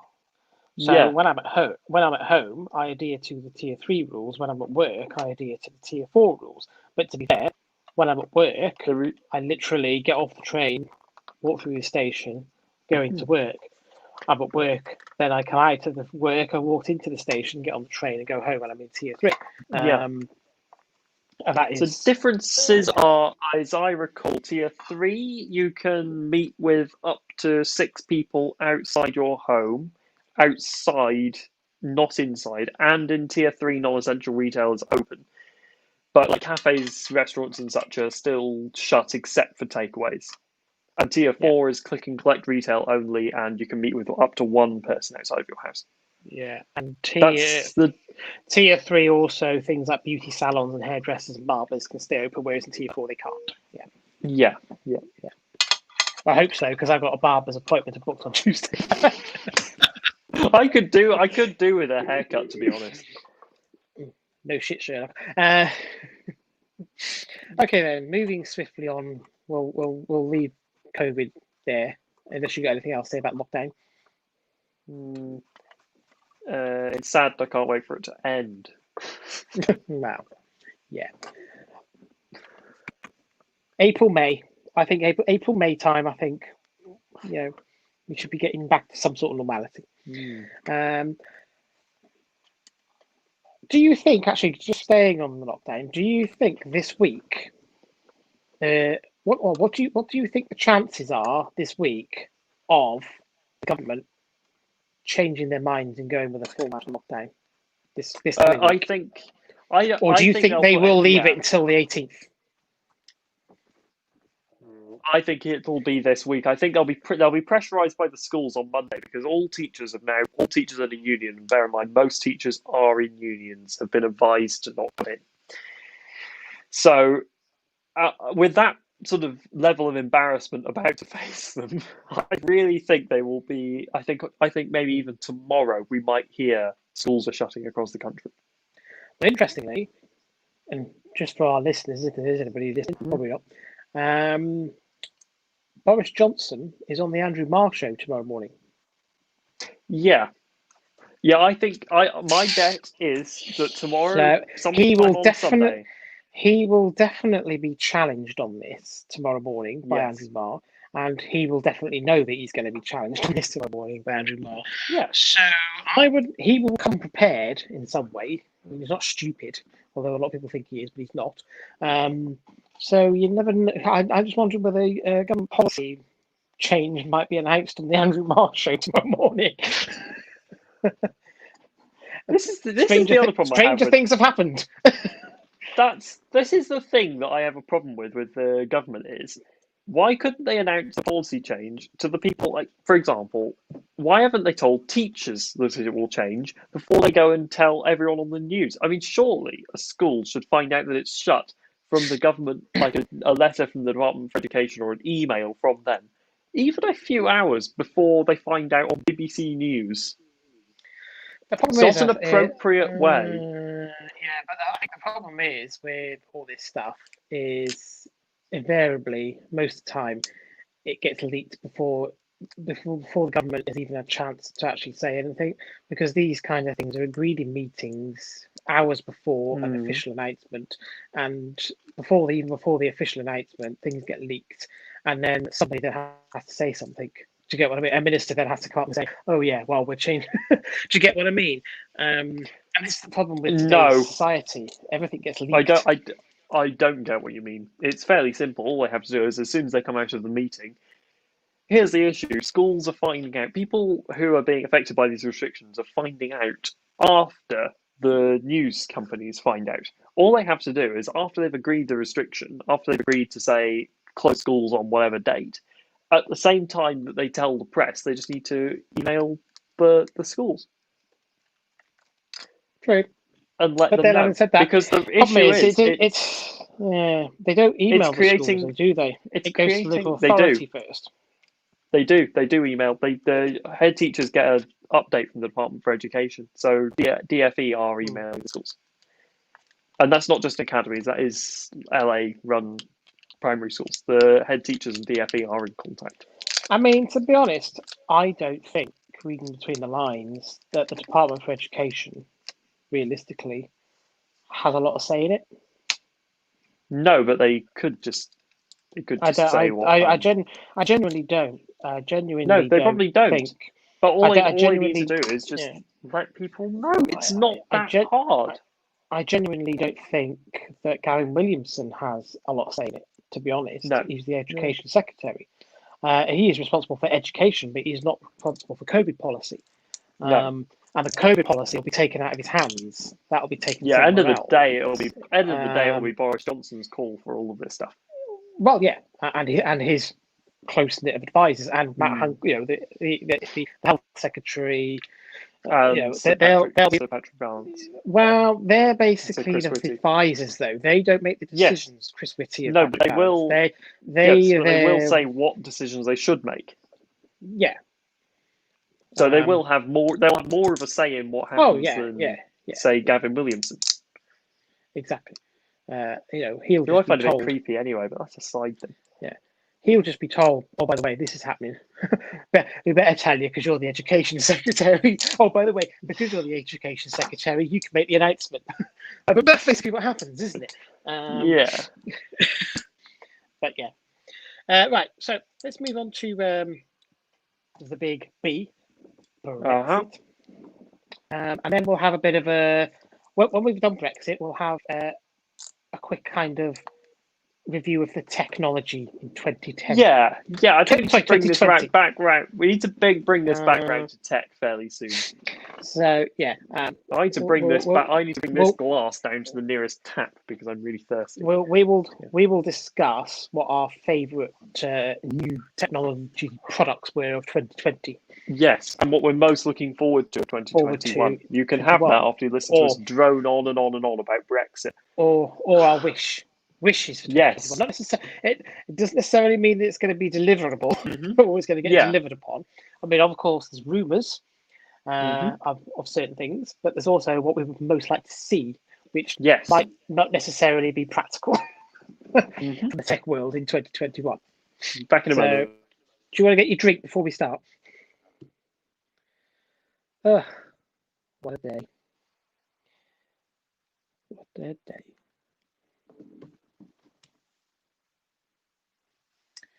So, Josh has gone to get some water. I've finished with tea.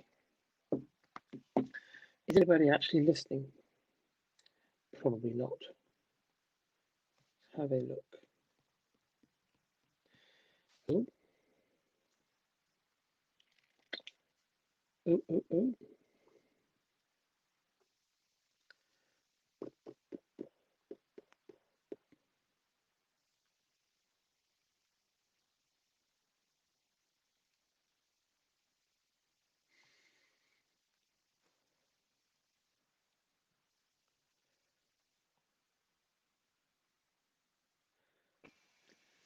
And he's back. Hello. Hello.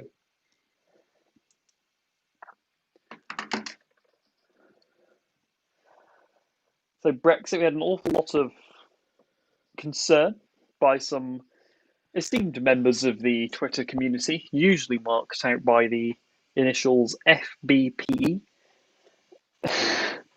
And I recall, Sean, you having an argument with someone. I came across it on an Andrew Neil tweet. Oh, it might have been about Scottish independence, but it's all tied in. You were having an argument with someone really, really thick, weren't you? The other day. Was I? I'm sure you were. I saw you on the end of an an Andrew Neil tweet. I have arguments with a lot of people. Oh, was this about Scottish independence? Yeah. And rejoining the EU? Or something like that. Yes. I remember Something like that, yeah. Yeah, I'll see if I can find it to refresh my memory. Probably way back now. It's a few days ago, I think. Yeah. Let's see if I can find it on here. Yeah, Just I do follow strange to Andrew see Neil someone because I do quite like some of his tweets. Yeah. Well, he's kind of plain speak. He's very unbiased, I always think, Andrew Neil, to a degree, because he's never said whether he's for Brexit or against. He's never said which way he voted, and I always find that he puts both arguments across to a degree, but he calls people out on both sides for their stupidity, for their stupid tweets. Yeah, I can't find it. How many days ago was this? Oh, only 2 days ago. I hit it.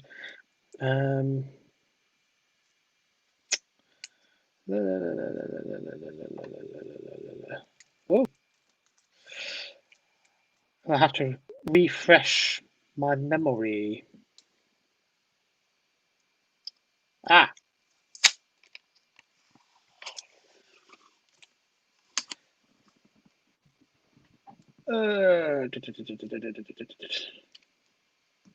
Yeah, someone was commenting on. Andrew Neil had commented and put Scotland runs a small trade surplus with the rest of the world, excluding the UK, but a large deficit with England. On independence, that would become a large current account deficit overall. Somebody commented and they said, besides, why doesn't it work like? Oh, hang on, no, hang on. There was something. There were comments that I put, wasn't it?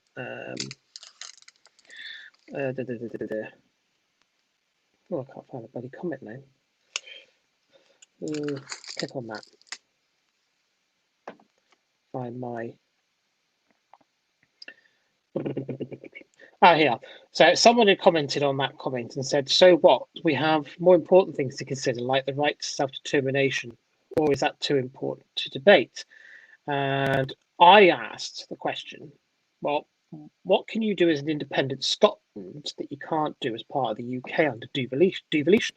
Scotland has a lot more power to diverge from the rest of the UK already, whilst remaining part of it, much more than any other of the four nations, which it does.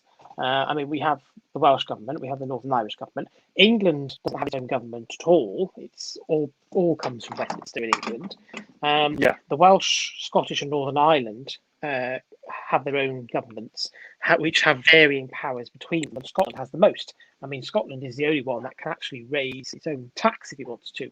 on the certain, it can Hmm. actually increase income tax. So then somebody else commented and put, stay in the EU, like how 70% of the Scottish electorate voted. Yeah. So I commented and I went, well, Scotland can't. It doesn't work like that. If Scotland becomes independent from the UK, it can then apply to join the EU as an independent state. But there are a lot of hurdles to jump to do it, which there would be. Plus, Yeah. what's the point in taking back power from London just to go and give it to Brussels? Because this is a lot of what take Brexit out of it altogether. Even before the Brexit vote in 2016, remember we had a referendum in Scotland under Scottish independence, Yeah. which was relatively close, but not that close. There was a clear decision to remain within the UK, Yes. but it was relatively close. Now, so to me, the whole thing about Scottish independence would be taking back power from Westminster to Scotland, not about EU. That's my argument. Now, people throw in EU now because Scotland overall voted to remain in the EU in the referendum. Majority of people voted remain. They are saying that they're being taken out of the EU against their will. But we work as a country of four nations, and overall we voted to leave. Yes. So, and then this person commented and said, besides, why doesn't it work like that? Is Scottish democracy and public opinion somehow inferior?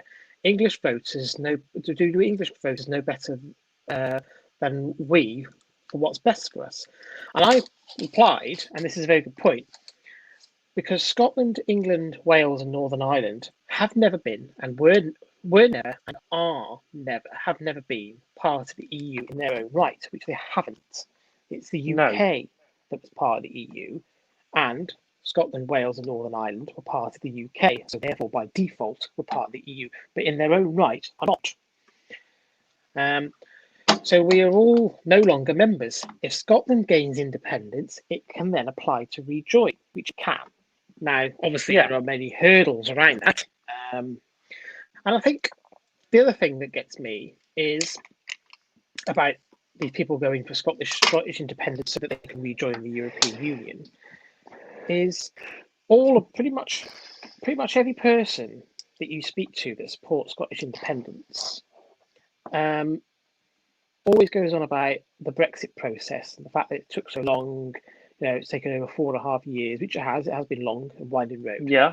There's been a lot of negotiations and this, that, and the other. Uncertainty. And there are a lot of people out there that aren't happy with the deal that we got in the end anyway, and this, that, and the other, blah, blah, blah, blah. But then when you ask the question to Scottish people, well, what about the fact that if you voted to leave the United Kingdom, you would then have to negotiate your deal to leave the United Kingdom? It's the same thing, isn't it? Because as an independent country, actually, Scotland's percentage of trade with the rest of the UK would be a much bigger percentage. I think it's something like 70% than the UK, as it stands at the moment, trade with the EU, which is around about 44%. So they need if they became independent, they would need a good deal with the rest of the UK to be able to survive, because the majority of their exports and imports are with the rest of the UK, not actually with the European Union. And you'll be then unwinding as well over 300 years of intertwining between Scotland and the rest of the UK. I mean, the UK Brexit, the UK leaving the European Union, is a lot easier than Scotland leaving the UK, I would argue. There's a lot of questions.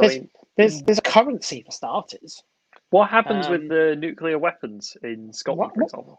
What happens for defence overall? I mean, will Scotland have its own army, or what? Do you get what I mean? I mean, I've asked this question of a Scottish independence person before, and they turn around and say, "Well, we don't need an army. Who's going to attack us? What do we need an army for? Every country needs some sort of military. Do you get what I mean? Why? Defense. Why do they need an army? Why does a country need an army? Because without it, you're vulnerable. You know, and Vulnerable to whom? don't forget, military. I'm not being funny. I think history has shown us that we're vulnerable. Josh, how many world wars has there been? How many wars? Do you get what I mean? History. You can't just base things like that on recent history. Okay, there has been no. You know, the UK hasn't been invaded or tried to be Currently, invaded for over a century, but you can't base things on things like that. currently, our army is solely used to impose our personal beliefs upon others in the Middle East and in various other regions of the world that have very little bearing upon us and have probably quite easily, arguably, caused more trouble than they have solved. In fact, they've probably solved I no don't agree trouble. with that. I don't agree with that. Well, I don't agree with that. do because I said it. There is a lot of peacekeeping that happens with the army. There's the protection that we get by just having the army there, whether it's used or not. And don't forget, the armed forces aren't just the army. There's the other things that go with it as well. I mean, who gets called in where there are disastrous floods and things like that? Who gets called in big humanitarian problems in other countries? You know, a lot of the time. Not nuclear weapons. Trident doesn't get called into any of these. Yeah, For but example, we're not talking about just Trident and nuclear weapons, are we? And again, there is a deterrent there. And again, I believe, you know, until everybody else gets rid of their nuclear weapons, we need to have ours. You know, it has to be some sort of. I mean, I am all for the world getting rid of its nuclear weapons, but you can't do it unilaterally, because as soon as you it makes you it makes you more of a target and less more me than the rest of them that have. okay. So Japan has no nuclear weapons. Are they particularly vulnerable? Germany also has no nuclear weapons. How vulnerable are they? Are they a particularly dangerous country? Are they about to be invaded? I wouldn't think so. But there are reasons why they don't have nuclear weapons, and a lot of that comes out of the Second World War. Yes, but then are Germany they vulnerable also, because of it? But don't forget, Germany has, up until quite recently, had the protection of the European Union. You know, of the military of the other member states of the European Union, primarily the UK and France. But okay, we've left. However, it's still France, which is still a massive military power. Not quite as big as us, but not far behind us. In world rankings, you know, they're one of the top 10 military powers in the world. And they are a European state, you know, a European Union state. So, you know, there is kind of how about protection Japan there. Then? Japan is that a vulnerable country in practice? Yeah, Japan is a little bit different because I mean, and it's the thing is you still need defence. No matter what you're saying about it, and again, we're looking at we're looking at dissolving of. I've moved the goalposts to nuclear weapons, and you would let me move the goalposts, but you haven't actually managed to defend them at all, other than saying we need them for defence, which isn't a defence for nuclear weapons, and it certainly doesn't justify their incredible cost. Nuclear weapons are there as like a silent defence, aren't they? That's what they're there for. Why does any other country have them? Why does America have them? Why does France have them? Why does Russia have them? Why does China have them? I really don't know. Why does exactly? I've yet to have a suitable answer that I can understand and accept. Could probably guarantee you that if we didn't have nuclear weapons, we would straight away lose our seats at the top of the UN Security Council, and that would also that also then weakens our influence on the world. That would be because we are one of the few countries that sit on the UN Security Council. So what you're saying is our justification for nuclear weapons is to stop America having a hissy fit. Not just about America having a hissy fit, and it's because that's what effectively would mean that we were kicked off the Security Council. I mean, they had a hissy fit with France when they didn't join the Iraq War, and they decided to rename French fries Freedom Fries. That's the level of pettiness that they decide to drop down to. At the end of the day, I don't disagree. I'm sure they Yeah. would kill. I'm sure they would remove us from the Security Council because effectively it is their decision. But that doesn't mean that they're right to have them. doesn't matter, does it? I mean, it's one of the things that makes us a great global power, and it has our soft power as well. I mean, the UK has one of the biggest Soft power is powers. defined as In- power that is not given militarily. So that doesn't make sense at all. Well, actually, no, because most of your soft power actually comes from the fact that you have got the military there. That's where most of your soft power comes from. What is the number one nation in the world for soft power? The United States. Who's got the biggest military in the world? The United States. Who's second in terms of soft power in the world? The UK currently. Who, ignoring places like China, who's second in terms of military power in the world? How can you The UK. ignore China? So, because China is How different, can though, you isn't it? ignore it? How can you ignore the Yeah. second biggest nation in the world because with lots and lots of people inside it and a very large military? It has got a very large military. Yeah, exactly. Mm-hmm. So, which has basically no soft power. So your argument also doesn't make sense again. It has. Again, well, it depends you're on. still It yet depends. to provide a reasonable argument. It depends on your sphere of influence that you're talking about, though, doesn't it? In terms of soft power, because actually, to us over in the West, China doesn't have very much soft power, but it does wield quite a lot of soft power over in Asia. And I suppose if you spoke to someone like Taiwan or Vietnam or places like that, and they you ask them, who in the world do you see as having the greatest soft power? They would probably say China. They probably wouldn't say the UK or the United States. They would probably say China, because that's who they deal with every day. That's who they sell their goods to. But that's not what soft power means, though. You're talking about hard power. Hard power is defined as the use of military and economic means to influence the behaviour or interests of other political bodies. And soft power is defined as a persuasive approach to international relations involving the use of economic or cultural influence. Soft power doesn't involve military. It doesn't involve the army. This is what I'm saying. So for you to try and involve the army is about hard power. You bring up soft power, or unless you actually talk about hard power, which, as you're right, that is correct. If you wanted to talk about soft power, i.e., the use of influence and culture and persuasion, that is not a military. That's not a role of the military, and it never will be. Because it isn't by definition. No, I'm sorry, Josh, but both go together. You can't have one without the other. Both go together. You can ask any politician this, any diplomat this, and they will say the same. Both go together. You can't have one without the other. You tell me a militarily weak country in this world that has a pretty good amount of soft power.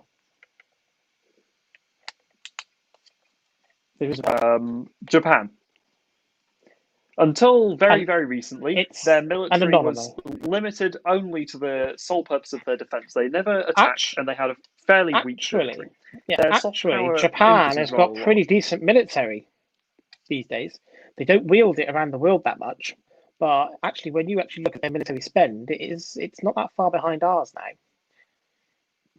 And again, the only reason that they have a military is politically that's decided that they need one. But there is little justification for it, other than it's what we used to do and we need it for defence. You haven't given very many examples of a situation where we might actually need it for our defence, particularly certain parts of the military that were very, very expensive, like nuclear weapons, other than we need it for defence and we need it to stop America from going on a hissy fit. It's a deterrent. Surely the idea of blowing up the entire world is a deterrent enough to stop people from using it. Well, you'd think so, but the people, always going to be people that want to do it. That's the problem. There's always people Never mad been enough used, to do it. has it? No, but then is that because we've got a deterrent? Or is that because the deterrent of the consequences is enough? I mean, don't forget, it's not just our deterrent either. It's collectively in the West. I mean, you can argue, people can argue about Western countries being rivals, and which they are to a degree, but us in the West, North America, the United States and Canada, all us lot over in Europe, Australia, and that, in terms of the most part, in terms of defence and stuff like that, we tend to kind of work together to a degree. So the collective. Do we of all work of us, together? Do we work together, or are we dictated to by the United States? I mean, there's probably a little bit of it being dictated to by the United States, but I don't A think little bit or a lot? A I lot don't bit. think totally, actually, because actually, if you took everyone else and put them together, like all of Europe, Australia, New Zealand, Canada, we would actually have more power than the United States together, collectively, both militarily and economically. That's true. It's only do you get what I mean? Because obviously the United States, the United States is obviously the biggest, most economically powerful and the most militarily powerful country in the world as one country. But then if everybody else in the West club, got together and formed some sort of alliance against the United States, then we would actually have more power than them. But then it's not likely to happen because as the West, we do tend to kind of link it all together. And you're to a degree quite right. America probably would have a hissy fit if we gave up our nuclear weapons, because to a degree they rely on our nuclear weapons in our severe influence in this kind of area, because then they would probably have to backfill if we got rid of They ours. rely on us because we back them up come every opportunity possible. Any opportunity we get, we back up America. We backed up America when we made up their lies to take us into a war. We back up America when we pretty much did the same thing twice. There is never nothing very. I can't think of any modern example in the last millennium where America have gone into a war and we didn't. To be fair, it's because Considering they are the supreme power, isn't it? Yeah. I mean, quite easily, they could inflict quite a lot of economic pain on the rest of us. If the rest of us, when I say the rest of us, I don't just mean like the UK as a whole on its own. I mean, the rest of Western civilization. So you mean to say they're bullies?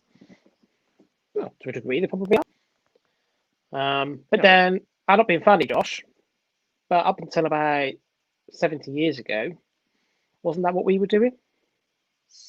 I would say we're still doing it. Yeah, to a degree, but not on such a grand scale as we were back then, because that's what the UK was. It was a bully. Yeah. And actually, funnily enough, because this came up I think it was in the same conversation by somebody else, that most of that power back then in the 1800s and actually come from Scotland. There was more Scottish people, more Scottish, merchants and Scottish military people and stuff like that were wielding all this great power around the world, but they were English, even though they were actually the minority in the UK, believe it or not. So there's all these Scottish people that keep crowing on about the UK as a whole, harking back to its empire. Well, actually, they had quite a massive chunk of, the power within that empire. Okay, they probably didn't have the biggest slice because of the size of England and the amount of population, but they certainly punched well above their weight in terms of the British Empire in comparison to the rest of the four nations. And the attitude is sort of similar today, where where I was reading about that polls are suggesting that Scotland is actually probably a more racist country than England, despite the fact they try their level best to paint it the other way.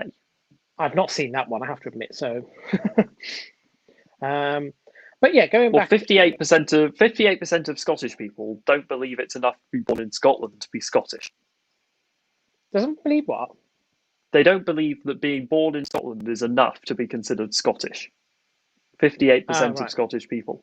Now, if someone was born in England, I would consider them English if that's what they wanted to be I don't considered as. know. Well, yeah. I mean, I suppose I'm not being funny. I mean, you hear these examples of people accidentally being born in America, for example, because their parents happened to be visiting America at the time and went into labour a bit early on this stuff. The other, does that make them American? I would probably say not. I don't know. There's twos and throws about that. I mean, say I was. I mean, I wasn't. I was born here in the UK, but say my parents decided maybe a month or so before I was born to go to America for whatever reason, and she was heavily pregnant. But I wasn't due for another 6, 7 weeks, so they didn't think I was going to come along. But then she went into labour in America. Yeah, Technically, they'd be I broke. say, well, yeah, technically, I could have called myself an American, but I wouldn't. I'm Yeah. British. I'm English. I'm British, English, whatever you want to call yourself. See, I didn't even say I'm English. I say I'm British. And I think that's the difference because I think a Scot will always say that they're Scottish. They won't say that they're British. Whereas I don't say I'm English. I say I'm British. I was born in the UK. I was born in Britain. Mm. I'm not. I'm not English because they will. I mean, I am English. Don't get me wrong, but that's not what I'd say. If someone said, "Oh, what nationality are you?" I'd be, "Oh, I'm British." Yeah. Do you get what I mean? Yes. But I think a lot of Scots turn around and say, "Oh, I'm Scottish." I'm not saying them all with the same brush. There'd be quite a few. There would be a few up there that would say, "Oh, I'm British," but most of them, I bet if you had a poll, would say, "Oh, I'm Scottish." It's the same way where, unless I'm trying to obscure my identity online, I wouldn't ever say I'm European. Yeah, well, no, I wouldn't. No, even when I was in Because the I'm U, not. because I'm British. I'm not in. I mean, I'm not being funny, but if I was German, I wouldn't say I was European. I'd say I was German. If I was French, I wouldn't say I Yeah. was European. I'd say I was French. Which is why I find it so funny, these people online who say, oh, I But am European, European. European, I yeah. know. They try so hard. It's like in America, okay, yeah, there's different states, but they're all part of the same country. It's Yeah. different, Although you will still So get people who say, I'm a Texan. yeah, but is that within the country though? I mean, if they were speaking, I don't know, because it's a bit funny there. If they were speaking to, say, us in the UK, would they say, "Oh, I'm an American"? Or if they were speaking to fellow Americans from not their state, would they then say, "Oh, I'm a Floridian," or I'm a Texan," or "I'm a New Yorker"? Do you get what I mean? I don't know. Yeah. Maybe that's something our American friends can answer. Yes. Yes. I don't think there are any at the moment, but as in Well, they don't seem to. Let me just try and find this article. but Uh, I mean, in terms of going back to my Brexit and Scottish independence and sort of putting the familiarities on there, as I say, I mean, I would still maintain that Scotland negotiating an exit from the UK would be a hell of a lot more difficult than it has been yeah. for the UK negotiating its exit from the European Union, which Yes. has been, I'm not being funny, taken a hell of a long time and has been incredibly difficult. And if it wasn't for the coronavirus this year, would have eaten up the best part of 4 years worth of political hot air, wouldn't it? Do you get what I mean? I mean, it's only because we've had a global pandemic this year that it hasn't been at the top of the headlines all year. It kind of got Yeah. pushed down by the coronavirus. But if it hadn't been a pandemic this year, you can pretty much guarantee that for most of this year, Brexit would have been, the leading story throughout the year. Speaking of Brexit, just quickly going on to Brexit very quickly. Do you remember the? I used to like my other Twitter account that I haven't told anyone about. But do you remember that person who used to do the European songs? The really, really terrible. She used to make up these songs, go around Europe and sing these pretty hideous songs. I want to say, I think her name was Madalena Kay. Can't say I do. You have to, yes, definitely worth looking up. They were a whole new level of embarrassing. So yeah. So the other thing about the Scottish, it's what currency they're going to use I don't know. because they can't join the euro until they're back in the European Union.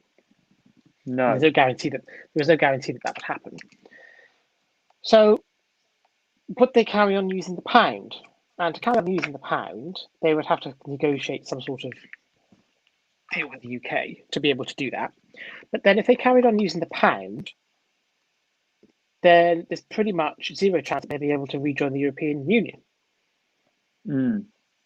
Because unlike when the UK as a whole joined the European Union and we managed to negotiate certain vetoes, any country that now joins the European Union now has to take on the euro as its currency. Not quite. Not quite. I'm pretty sure that is the policy now. Yes, there is a loophole. So when you join the euro, there are three criteria that have to be met. And there is one something along the lines of you have to get in within 2% of this thingy. I can't Yeah, remember what it is, some which is technical why I'm thing. saying Basically, which is why I'm you saying can that commit. they It is took on the possible to pound. commit to joining the euro, but still keep your old currency. And that's what there's three countries currently in the European But you Union see, doing that right now. the problem with that is though, Josh, that if they kept the pound in the meantime, Hmm. they would have no. Scotland would have basically zero, No or central bank. very little influence over the pound because that would be dealt with by the Yeah. UK government and the UK They'd central also bank. have, yeah, they'd have no So central bank either. So they yeah, wouldn't be able to do the loophole. They'd need to create an exactly. independent Scotland pound. The problem behind that, obviously, is how if you've got a So, mortgage denominated in pound sterling and the value of the independent Scotland pound drops significantly against pound sterling, your mortgage interest rate, effectively, your mortgage interest rate increases and by this is the however much problem. that exchange rate changes. So yeah, so this is the problem. So you from that point of view, what they would probably have to do first, they would probably have to keep the British pound to start off with. Mm-hmm. They would probably then have to They would probably then have to, after a couple of years, create their own currency and central bank, Yes. whilst keeping the British pound going. They would then have to start introducing alongside the British pound their own currency. Mm-hmm. It may be called the Scottish pound. I don't know, whatever they want to call it. Pound sterling, the I. Exactly. And then slowly withdraw from the British pound as their own currency built up. Yeah. And then have it will be like a transition. And that probably take a few years. So you're probably talking 5 or 6 years to get to that point where they have their own currency. Yes. Then they have to show that their own currency can stand on its own 2 feet and be a reliable currency to the European Union. Yeah. So, I mean, you're probably talking 10, maybe even 15 years after they gain independence before they could even.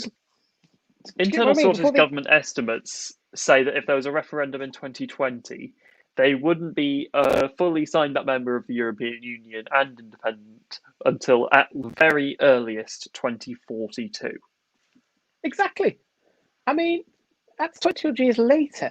Anything could happen between. Do you get what I mean? It's kind of like, Yeah. I don't know. I think they're in fairyland. But what happens if they vote for it? You know, in a way, I mean, do you know what if I was outside of the UK, if I was completely detached from this issue, if I was on the other side of the world and it didn't impact me one jot, I would love to see the drama from all this because, oh boy, will there be drama. I'm The actually only going problem to. is it's the breakup of my country. So. Yeah. Problem is, I don't think Scotland annexing from the UK would actually be that bad for the rest of the UK to a degree. No. It wouldn't actually make us that much smaller. We would be slightly smaller as an economy, but it wouldn't actually make us that much smaller. And actually, some estimates put in that actually within 5 years of Scotland becoming an independent nation, the British economy, if it carries on the average growth rate for the last 10 years, the British economy would get back up to the size it was before Scotsic, or whatever you want to call it, Scotsit, within 5 years. Through the growth. So the Scottish economy actually makes up a relatively small part of the overall UK economy. When obviously there's only about 5 million people that live there, as opposed to 67 million people in the whole of the UK. So there's still be. I think it's the embarrassment. It's the embarrassment of breaking up the nation, isn't it? It's more political than it's for so the rest. Embarrassing. For the rest of the UK, it's more political embarrassment rather than anything. There you go. That's a soft power. There's something. There you go. There's a soft power. However, I think for Scotland, it could also be very much economically painful for them. Yeah. Also, especially depending on whatever deal they strike with the rest of the UK. It could work out for them. There's a potential for it to work out for them if they can, say, harness significant amounts of offshore wind that they can then sell to other countries in Europe, for example. That could be an industry that they. That could be an industry for them. Oil is dead. That's pretty much gone. Anyway, that's going to be pretty much gone within the next 20, 30 years. So they can't rely on that. It's already gone. Yeah, it's already dropping as a percentage of. And the amount that's economically viable to extract is so small. And because they want to rejoin the EU, they won't be able to deregulate their economy and anything like that much to attract other businesses in and make themselves into a bit of a tax haven. Because the EU won't stand for that, because they'll expect them to adhere to certain standards. So they're pretty much. I mean, yeah. I don't know. It seems rather. I think. Problem is, the difficulty for Boris Johnson is if Sturgeon wins a very big, convincing majority in this year's Holyrood elections, and the opinion polls are still saying by then, by the summer, that most Scots support independence. Now, there is a bit of an ambiguity here, because we might find, and somebody actually said this today, that now Brexit is kind of put to bed to a degree, we might find that the Scottish people may become less favourable towards independence, and the polls might switch back the other way. We don't know, but that's what they're saying. A lot of people are saying. So the problem for Boris Johnson is, if the polls don't switch back the other way, and Sturgeon does win a thumping majority, which unfortunately she probably will, in the election this summer, that puts him between a rock and a hard place, because at the end of the day, the UK government has the final say, and they have to give the authorisation to the Scottish government to hold a referendum. But if he says no, what does that say? And could the Scottish government still run a non-legally binding referendum, which is what Nicola Sturgeon has threatened to do? So, legally it doesn't have standing. However, could they still run a referendum? And then what happens if they vote for independence in this non-legally binding referendum? Well, then what does Boris do? Because the other problem is politically. If we look at Remain versus Leave, we're making economic arguments and sort of logical arguments as to why they should remain, which is very much what the Remain campaign did in 2016. The Leave campaign, on the other hand, made more emotional arguments, which and like take back control, we need our sovereignty back, which are pretty much a carbon copy of what the SNP are saying. And we know that in the UK, we voted to leave the European Union. We voted against those economic arguments. And when the Remain campaign began to make more passionate, actual positive cases for the European Union, and also when we started to see what Brexit would be like in 2016, the polls did actually flip. And as far as I'm aware, pretty stably have flipped towards a Remain vote if there was another referendum today. I mean, and I can see exactly the same situation taking place in Scotland. But once they voted to leave, that it's going to be very hard to get a second independence Well, referendum. actually, there was a suggestion put out by a former UK Prime Minister a couple of months ago, Which one? which is a suggestion that I actually kind of agree with, and could be Boris Johnson's get out of jail free card if he decided to use it.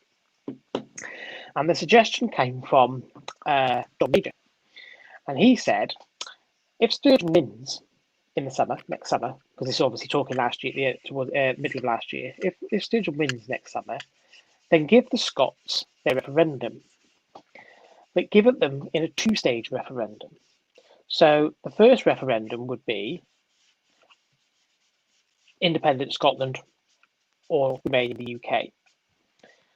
If the vote came back as remain in the UK, that's it. Decision made. Knock it on the head. We carry on.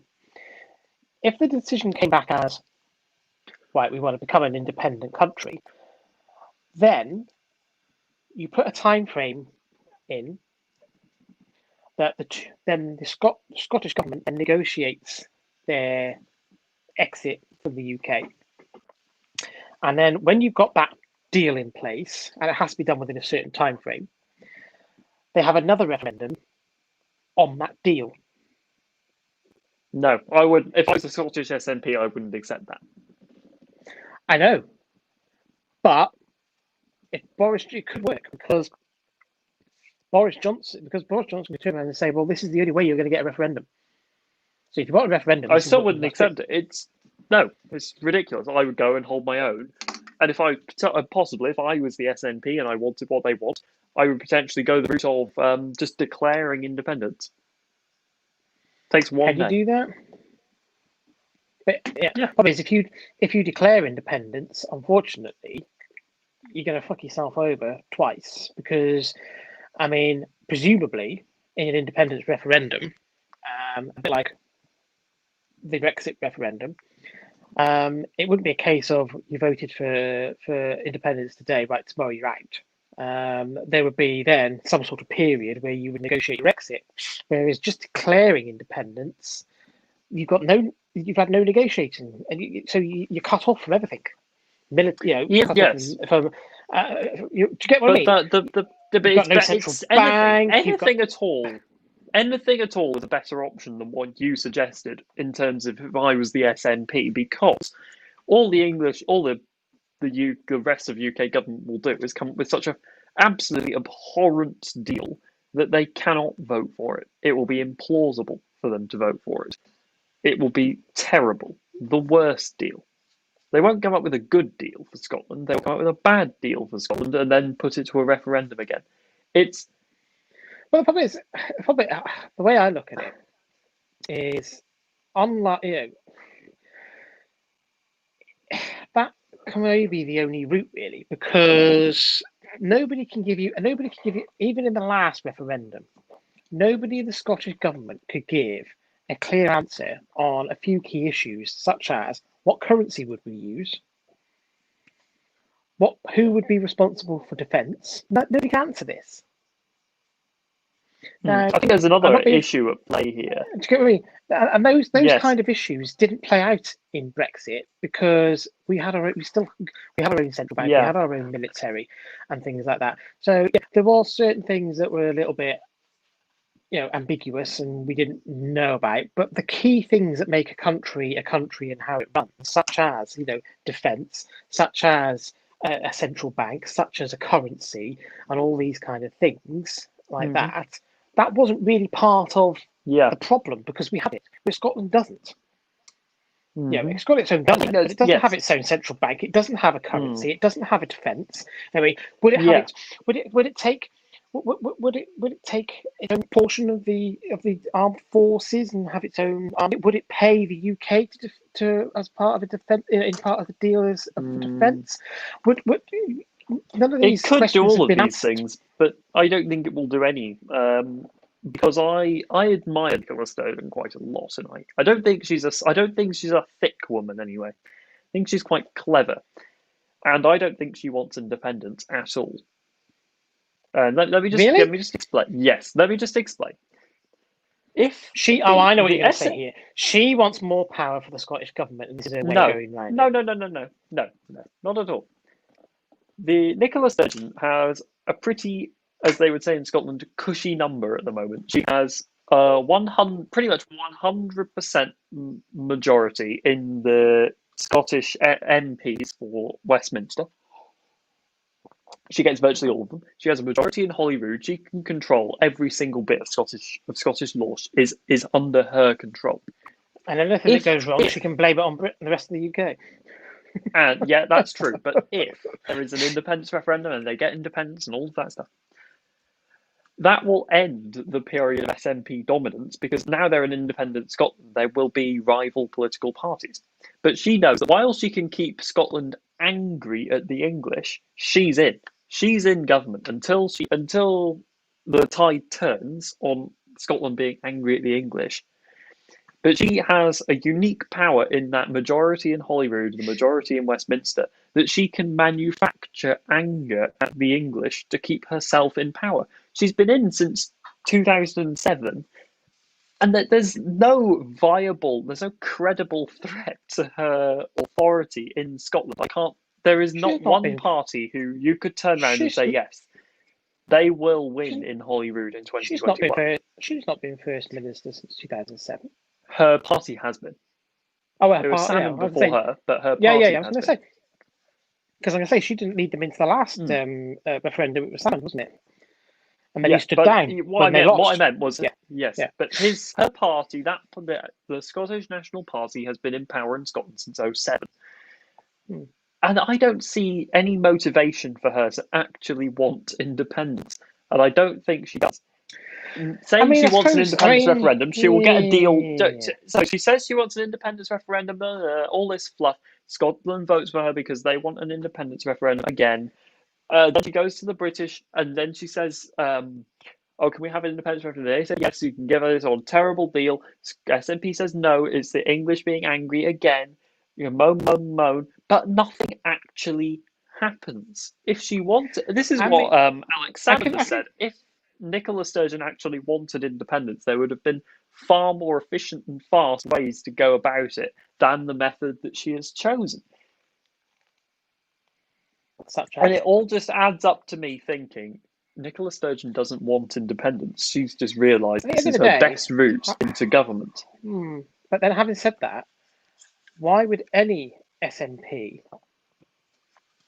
leader? They don't want independence. Because a bit like the Brexit Party and a bit like UKIP, once you've achieved your stated aim, as in Brexit or Scottish independence, that's definitely your party, surely to God. How can you call yourself a Scottish Independence Party when you're independent? If we look at the Scottish SNP track record compared to Scottish Labour, which are basically in power for the rest of eternity before SNP, what you'll see is the SNP have destroyed relatively ruined NHS Scotland. They've ruined the education system. They've made their transportation. Everything they've done has been making Scotland worse, except for making people angry at the English, which they've done very well at. Well, they've done very well. So they've done very well at blaming all these problems on the UK government, when actually in all those areas they have control. Yes. So in an independent Scotland, what you would end up with is not an SNP government, because in their home affairs, their domestic affairs responsibilities, they are doing incredibly poorly. So again, it is in their best interests to create a lot of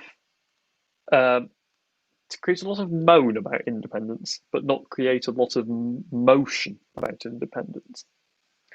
But then I suppose this could kind of, I mean, if what you're saying is true, it could backfire on her, because she could accidentally push them into an independence referendum that she then wins.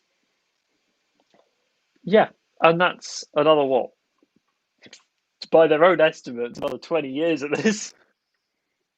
Well, no, because, I mean, they're talking that if she gets a big majority this year, then Boris Johnson will have to give them a referendum within 12 months after that. So you're probably talking, I would imagine, the summer of 2022, I would guess, Yes. would be. And then they might vote to remain, and then she can demand independence referendum number 3. Yeah, but what happens if they vote to leave?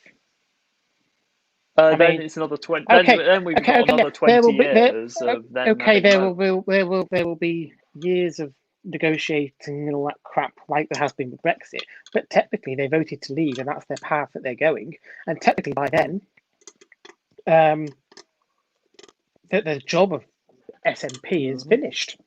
A bit like she will, UKIP.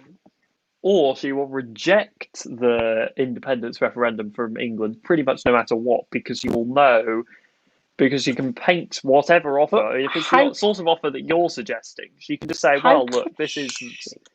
No, well, hang on a minute. I mean, that was an offer that was something that was mooted by John Major, which I would say that Boris Johnson would be very, very, very... I would say he would be very shrewd to offer, because, as you say, the SNP will probably refuse it, and Boris Johnson could probably come back and say, "Well, I offered you this. I'm not offering you anything else. If you really want independence, then this is your route to it. I'm not saying you can't have it, and this is your route." And I think he was very shrewd to offer it that way. So, what was I going to say? I've lost what I was going to say then. So let's say they offer it like that. The SNP refuse it. Then that's more. Then they've got to blame the English for the bad terms of the independence referendum they'll give them. They've got blaming the English for all the stuff they already blame the English for. It's even better. But let's just say this. Say Boris Johnson actually does turn around and say, "Okay, you win. You've won a stonking majority in Scotland. The opinion polls apparently saying that that's what Scotland wants. I will give you a referendum next year, no strings attached. You can have it next up, summer of 2022, at a date of your choosing between, I think this is what they did last time. They basically said they could have it at a date they were choosing between a certain window. You can have it. If you vote to leave, then, then we will start a negotiation process for you to leave the rest of the UK. How could she refuse that? She couldn't. Her gamble is that they won't offer that. But what happens if they did? What happens if Boris called her? But they won't. Did? Well, to be fair, they accepted it last time, didn't they? Don't forget, they've done it once. They've done it once in 2014. They did it. There was no strings attached on that one. It was, Yeah. It's been done before, and not long ago, only 6 years ago. Well, 7 years ago now, I suppose. Bit of a different climate there. They were, I would say, they were pretty confident that they would win that one. Same with Remain. They offered the referendum, but they were pretty confident they'd win it. Yeah, and they got it bloody wrong. Yeah, but they were confident that they would win. If you look at the campaign, the campaign was toothless and hopeless for Remain. Yeah. It was poor. You see, I think the problem is, I don't think that the European Union itself was strong enough and Macron actually said something very similar this week, because I don't think that in the Brexit campaign that the EU, I know it tried to keep out of the internal affair. It tries to a degree to keep out of the internal political affairs of individual member states. However, we all know that they've got their fingers in all them pies anyway. But I think that the European Union should have been a lot more kind of down the road of, look, we really want you to stay, blah, blah, blah, blah. These are all the positives that you get out of the EU. Don't forget, you get this, you get this, you get this. And this, bear in mind, I voted leave. So, I wasn't to remain at the time. But there wasn't very much of that from the EU, let alone our own government. And bearing in mind, I think there should have been, because it was the EU. And, and Macron actually said this week in his Christmas Eve address to the people of France, he regrets that more wasn't done to keep. He regrets that the UK is leaving. He respects our decision, He still said, that we were still great friends and we would still work closely together. We are the two leading military powers in Europe, and our ties would still be strong. And he wishes us well. Blah blah blah blah. Blah. Even though a couple of weeks ago we were the dirt, but I suppose that's negotiations for you, isn't it? But he regrets that the European Union and the EU project didn't do more to convince the British people to remain. Well, they didn't believe David. They didn't believe Cameron, did they? Back in 2015, when he went to do that renegotiation of the terms, I don't really think that any of them believed that Cameron would genuinely call a no strings attached EU in-out referendum. He had to, though. He put it in law. He put it in statute. It was in the manifesto, the 2015 election. And he put it was in the Queen's speech of that Parliament. So it was there. So why they didn't think that he would go through with it, to get what I mean, I really don't know. Or they were just confident that he would win. No country could possibly leave the European he at that point had to give us a referendum, and I'm not being funny. It was Cameron's gamble anyway. Yeah, I think he was pretty stupid actually going. He wanted to be the Conservative leader to put to bed the Conservative issues over our membership of the European Union once and for all, because pretty much every previous Conservative leader had been brought down by our membership of the European Union and the infighting in the Tory party about our membership of the European Union. Margaret Thatcher was, and so was John Major. They both brought down, basically, in the end. That was what brought them down. And he wanted to be the one, I've solved the Europe problem, one way or the other. And I'm pretty sure he thought there will be no referendum because I will get a better deal from Europe. That will shut up the Brexiteers in the party. That didn't happen. He then thought, well, okay, I've got to give this referendum, but we'll easily win that. The British people won't vote against. And then, right up until a few hours before the results, everyone was saying it was a done deal that we were remaining. And then all of a sudden, the opinion polls come in at 10 o'clock, and the BBC and a few other stations predicted that it would be a small majority for leave, and everyone was quite shocked. And then when the results actually started coming in, it was like, oh, shit. We're leaving. Yeah. I see. Even Nigel Farage, who was the leader of the Leave campaign, up until a few hours before the closure of the polls, even he said to himself he was convinced that the vote would go against Leave. He admitted defeat at about midnight after the polls closed. Yeah, pretty much. So he actually did admit defeat. Yeah. Although there is some debate over that because he did make a lot of stock investments, and him and his friends did make a lot of stock investments at that time. Yeah, but did they double bet and invest both ways? So whichever way it went, they made money. I don't think they did. Would surprise me. Quite a shrewd person, Mr. Farage. So, interestingly, though, he's broadly backed the Brexit deal. I do say broadly because he did have a couple of points on it that he didn't like, but broadly. About fishing. Yeah, wow. I'm not being funny, but it's 0.03 something percent of the economy, so I'm pretty sure that we can live with that. So let's move on from Brexit. Let's have we ain't got much time left, really. We should probably wrap it up pretty quickly because we're coming up 2 hours, 50 minutes. So let's spend 10 minutes and let's round it off to 3 hours. Okay. Talking back tech. So, right. What was your favourite new tech product? It doesn't have to be Apple, any tech product of 2020.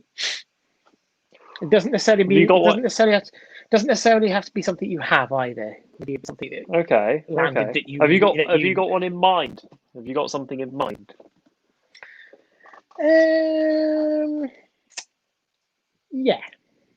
Okay, why don't you go with yours? So I haven't got anything in my mind particularly. I'll think of something.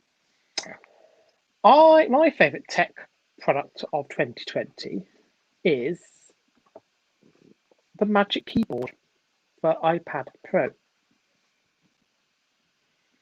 Okay, didn't Believe expect it. that. No, I think it is actually pretty nifty. Basically turns your iPad into a laptop. And I love the little trackpad on it, and you can get the little cursor coming along it as well. I mean, Mhm. I see this kind of. Um, I mean, it has to have obviously the iPad to go with it, and the pencil as well. You know, but Mhm. all three together are just like it replaces most things It doesn't. No, it doesn't. that you can. No, it That really doesn't. it does. If most things day to day that you can do on a MacBook Yeah, but it's not for most really. people, But I don't like it. you I use don't yours all really the like my time. keyboard. I Mm. actually don't. Well, you've always been I use raving the on about it. iPad. Yes, it's Yeah. good because it's a good keyboard and it's a good quality trackpad. Would I want it as my only laptop though? No, it's terrible. Well, you say I wouldn't. Yeah, but I see this is as a techie head. I wouldn't have it as my only laptop. But I think Mm. for a lot of people who are just typing up things, shooting off emails, and Sure, things like yeah, that, sure. um, For school and maybe stuff, yeah, I can see that. general work stuff, Hmm. replying to emails, receiving emails, and things Yeah, like that. sure. And okay, you can turn around and say, well, you can just do that on an iPad anyway without a keyboard.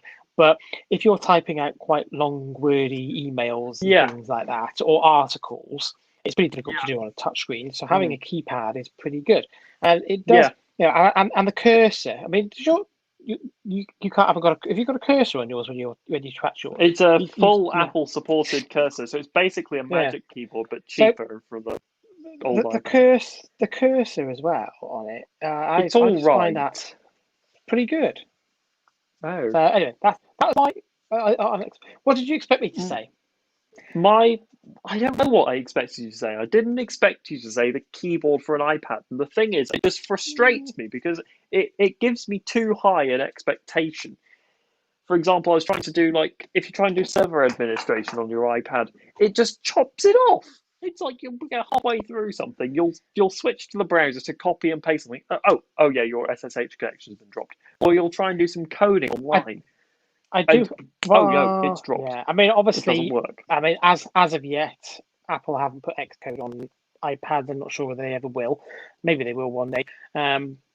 But yeah, obviously for coding and stuff like that, you probably do need a laptop. Yeah. If you're doing any, if you're doing any sophisticated video editing or photo editing, you're probably best Hmm. off having on But the laptop. Having here's said that, the the iPad thing. is getting better and better these days. Mm. So you can do today's 2020 iPad Pro can do a hell of a lot more than what the iPad could do a few years ago in terms of its Yeah, processing power and stuff like that. the processing So power is way ahead of the operating system's usability. Like, for example, oh yeah, even though the processing power in this iPad is, even though it's a base model iPad 7, it's leaps and bounds away from my 2010 MacBook. Yet I can't manage my StreamYard off this iPad. I have to use the MacBook, and the MacBook is currently doing it. It's working fine. For the server administration stuff I was talking about earlier, it's slower on the MacBook, but it's just easier to use. Or this laptop, I can plug it into an external display with an external keyboard and mouse, and despite the fact it's pretty slow, it does actually work. Whereas I can't plug my iPad I into a screen with a keyboard and mouse and use some kind of version of iOS, like and even Samsung Dex. You can actually plug in your Galaxy Note whatever thing, and it turns into some kind of operating system on an external display. You can't do that on an iPad. These are all things I feel should be part of the iPad for it to be what I would call a laptop replacement. And when you add a touchpad, oh no, I've just dropped a hook from B&Q. When you add a touchpad to your iPad, it makes me expect those things. And then I get disappointed that it doesn't have them. be There's fair, my issue. That's my I don't. issue with the Magic I, Keyboard, Combo Touch, whatever. to be fair, I don't think the iPad is ever supposed to be a full-on replacement for a MacBook. Otherwise, Apple would be doing themselves out of But the it MacBook market. could. To be fair, yeah. It I could, though. do have two other secondary Mhm. favorite devices from this year, and obviously, being me, they're all from Apple. My second favorite product is the HomePod Mini. Mm. That was my second favorite. And my third favorite, believe it or not, is another accessory. So none of these products that I've actually mentioned are actually devices as such. They've all been accessories, because even the HomePod is actually classed as an accessory. Is the leather wallet MagSafe. Actually, it's here. The leather wallet MagSafe. So it's got my cards in there. Ooh, my Monzo card. Yes, you can have a look at that because nothing's on the front. It's all on the back. Those are my other favourite. And I cannot get over, and a lot of people have said this, how, for such a small device, how powerful the sound is on this. I mean, okay, it's nowhere near as powerful as the original HomePod, to get me wrong, but you do get, from a device that's probably no bigger than my fist, you do get room-filling sound in most rooms. You missed the pun of you get quite a lot of punch. So you get quite a lot of punch, yeah. And I do like the fact that since the latest update, I can hand off from my iPhone. So if I start a podcast or something on my iPhone, I can just hold it next to the HomePod and it just hands off onto the HomePod. Because I do find that sometimes asking Siri to play a specific podcast episode can be problematic. Because it will play the correct podcast station, but not always the correct episode, if you get what I mean. Especially if you get them down weekly, or even daily. Some podcasts are daily that I listen to, and it's like, well, if I can just go on my phone and just click on it, start playing, then hold it next to the HomePod, and it starts playing. I do quite like that. The leather wallet. Do you know what? I'm a kind of person that doesn't do cash. In fact, if you've been on my Twitter feed today, you probably would have seen that I did tweet earlier on today that today was the first time in probably 12 months that I've actually withdrawn cash from the cash place, and I almost forgot how do you do it. I mean, what's a pin? Pin? I don't use a pin. I use Apple Pay anywhere. So yeah, I mean, I quite like this. I just keep a couple of cards in there. It's my debit card, which is a backup just in case anyone doesn't accept Apple Pay, but 9 times out of 10 I just pay on Apple Pay. And my season ticket smart card is in there as well. Or if I'm driving somewhere, I'll put my driver's license in there instead. And that's all I carry. I don't carry a wallet. Wallet free. Why have a wallet? The Apple Wallet. I too am wallet free, but that just means I don't have a wallet. Yeah. So those are my favourite devices from 2020. What are yours? Okay. So I've come up with a few. So I think I haven't really got an order, but I think one of them definitely. I think we should feature the M1 MacBooks on this, and specifically, I'm going to go with the MacBook Air. Going to go with that because for the price, I don't think there has been a better laptop released, not only in 2020 but since about 2015.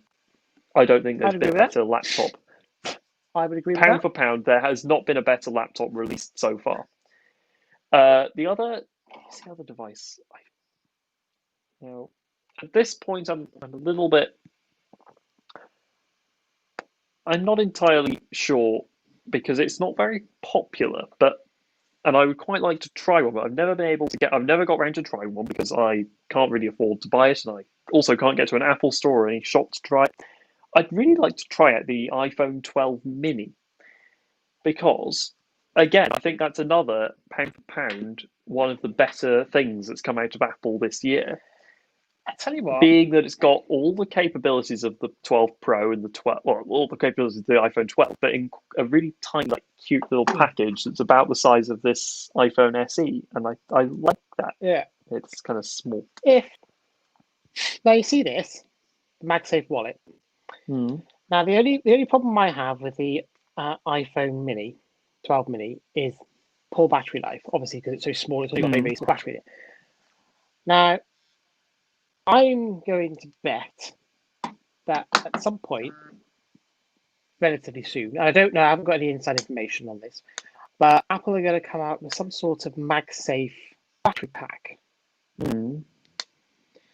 So if they did that, and you could attach that to the back of your phone instead of the wallet, I think the Mini would actually be the perfect phone because you'd then be able to get with the backpack and the battery all day battery life out of it. I do Mm. think if you're more than an average phone user, you're probably going to struggle to get a full day's battery life out of an iPhone Yeah. Mini, and that's the only problem. I'm okay with that. I've got my 10 has 85% battery life. It's on the original battery. It's over 2 years old now, and I get pretty much all day out of it. Hmm. So I think I would be all right with a 12 mini. And Okay. I like the idea of having 5G. I like the idea of having all the latest features, and I really like the idea of having it all at $699, a real tiny little cute phone. I mean, I do like the Mini actually. I really do. It's quite a nice Mm. small sort of form factor. Yeah, Just fits in your pocket. It's got all of the features of the latest. yeah, It's basically the latest iPhone in a shrunken down yeah. version.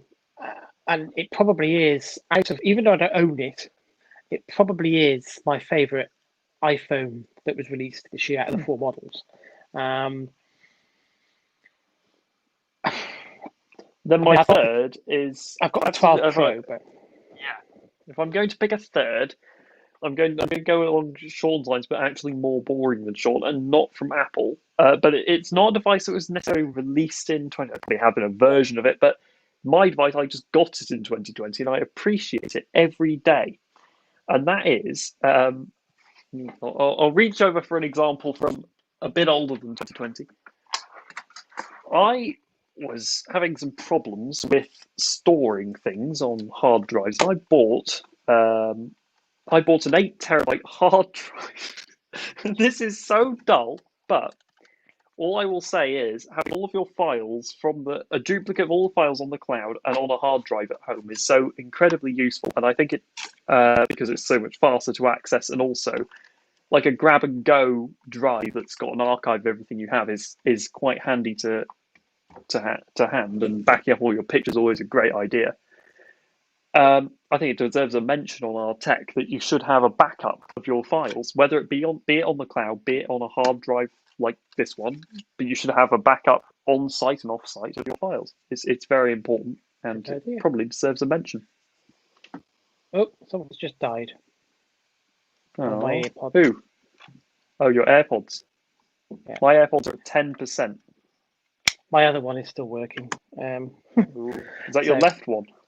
yeah, my right one's died. My left one's still Yeah. working. So how Should we about? end it?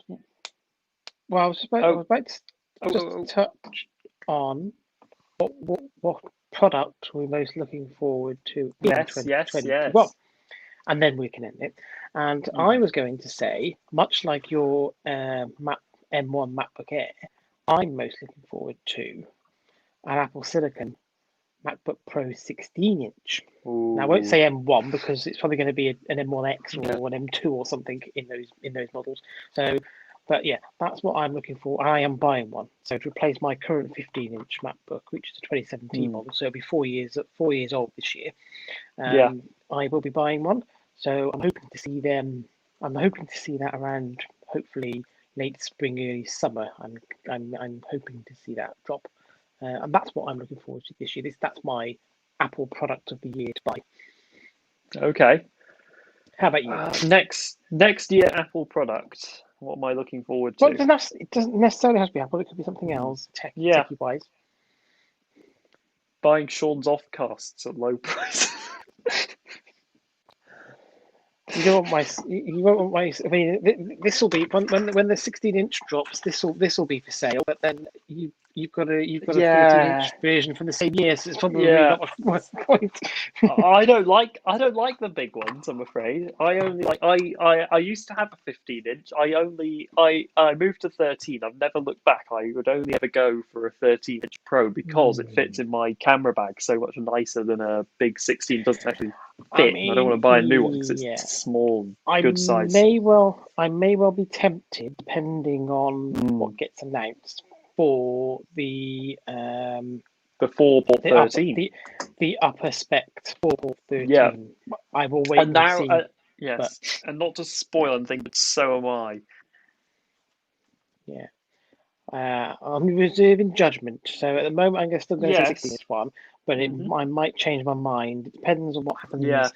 I mean, if the 4-port 13-inch one comes out with pretty much the same specs as you can get in a 16-inch, but just obviously the sort of screen, Mm. then I'll probably go for the 13-inch one, to be fair. Yeah. Just to 13 make inch. it fair. I strongly recommend. It's a nicer size, so it's easier to carry about with you. Yeah, yeah. Uh, So as for Apple products or general products, I'm most looking forward to next year. this year, Mm. This year, this sorry. year, I don't know whether it will come out, but I hope it will. I would be looking forward to HomePod Generation 2.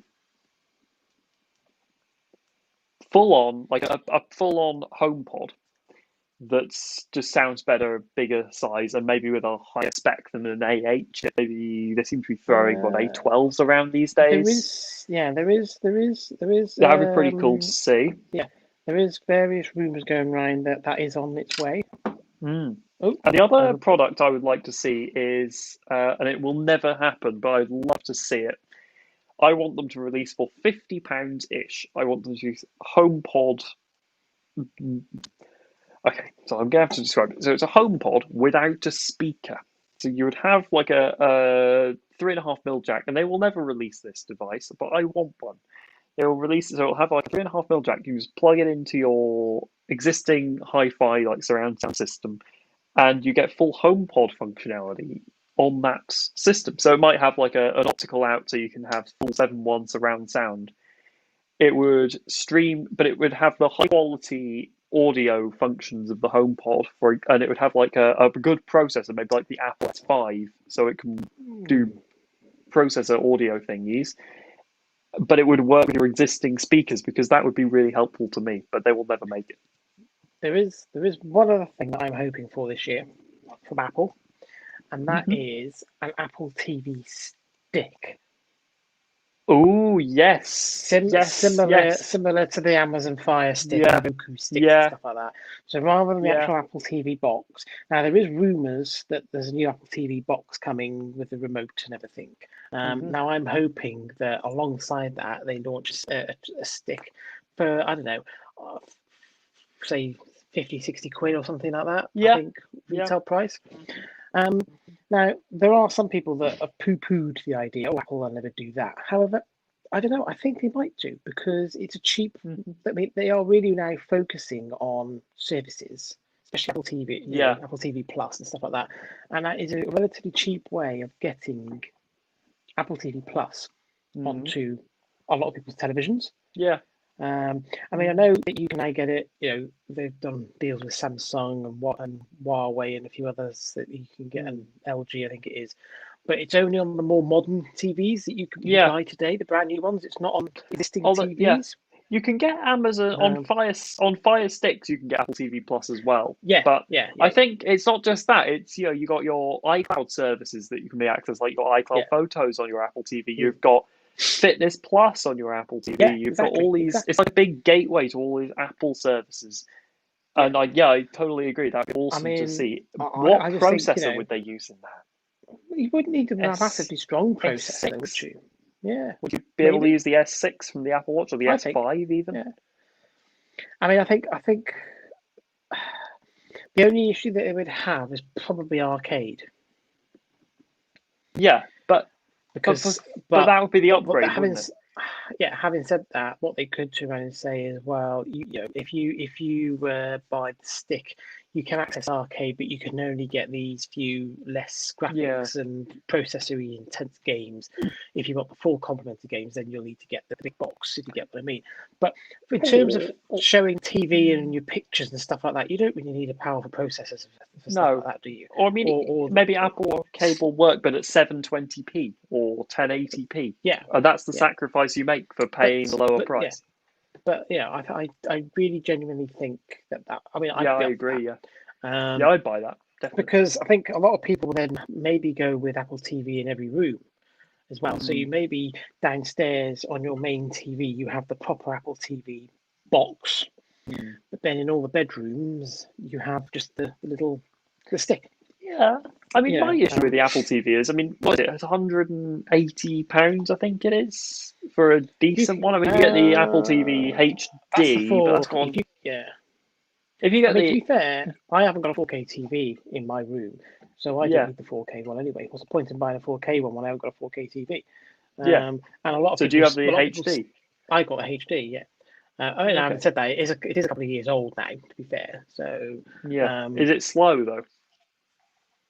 No, because it works fine for what I use it for at the moment. But as I say, for many people, not everybody's got a 4K TV. So you don't need to have, because this stick probably wouldn't be 4K, I wouldn't have thought. To get it cheaper, you're going to have it, just normal standard high definition. But like if you put it this way, you got your Apple TV 4K at £180, you got your Apple TV HD at retailing at £150.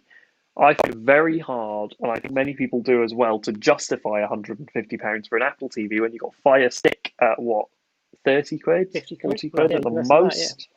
That's why I'm saying you've got your Roku's at around about 50, 60 quid. It's an Apple premium, but it's not that much of a premium.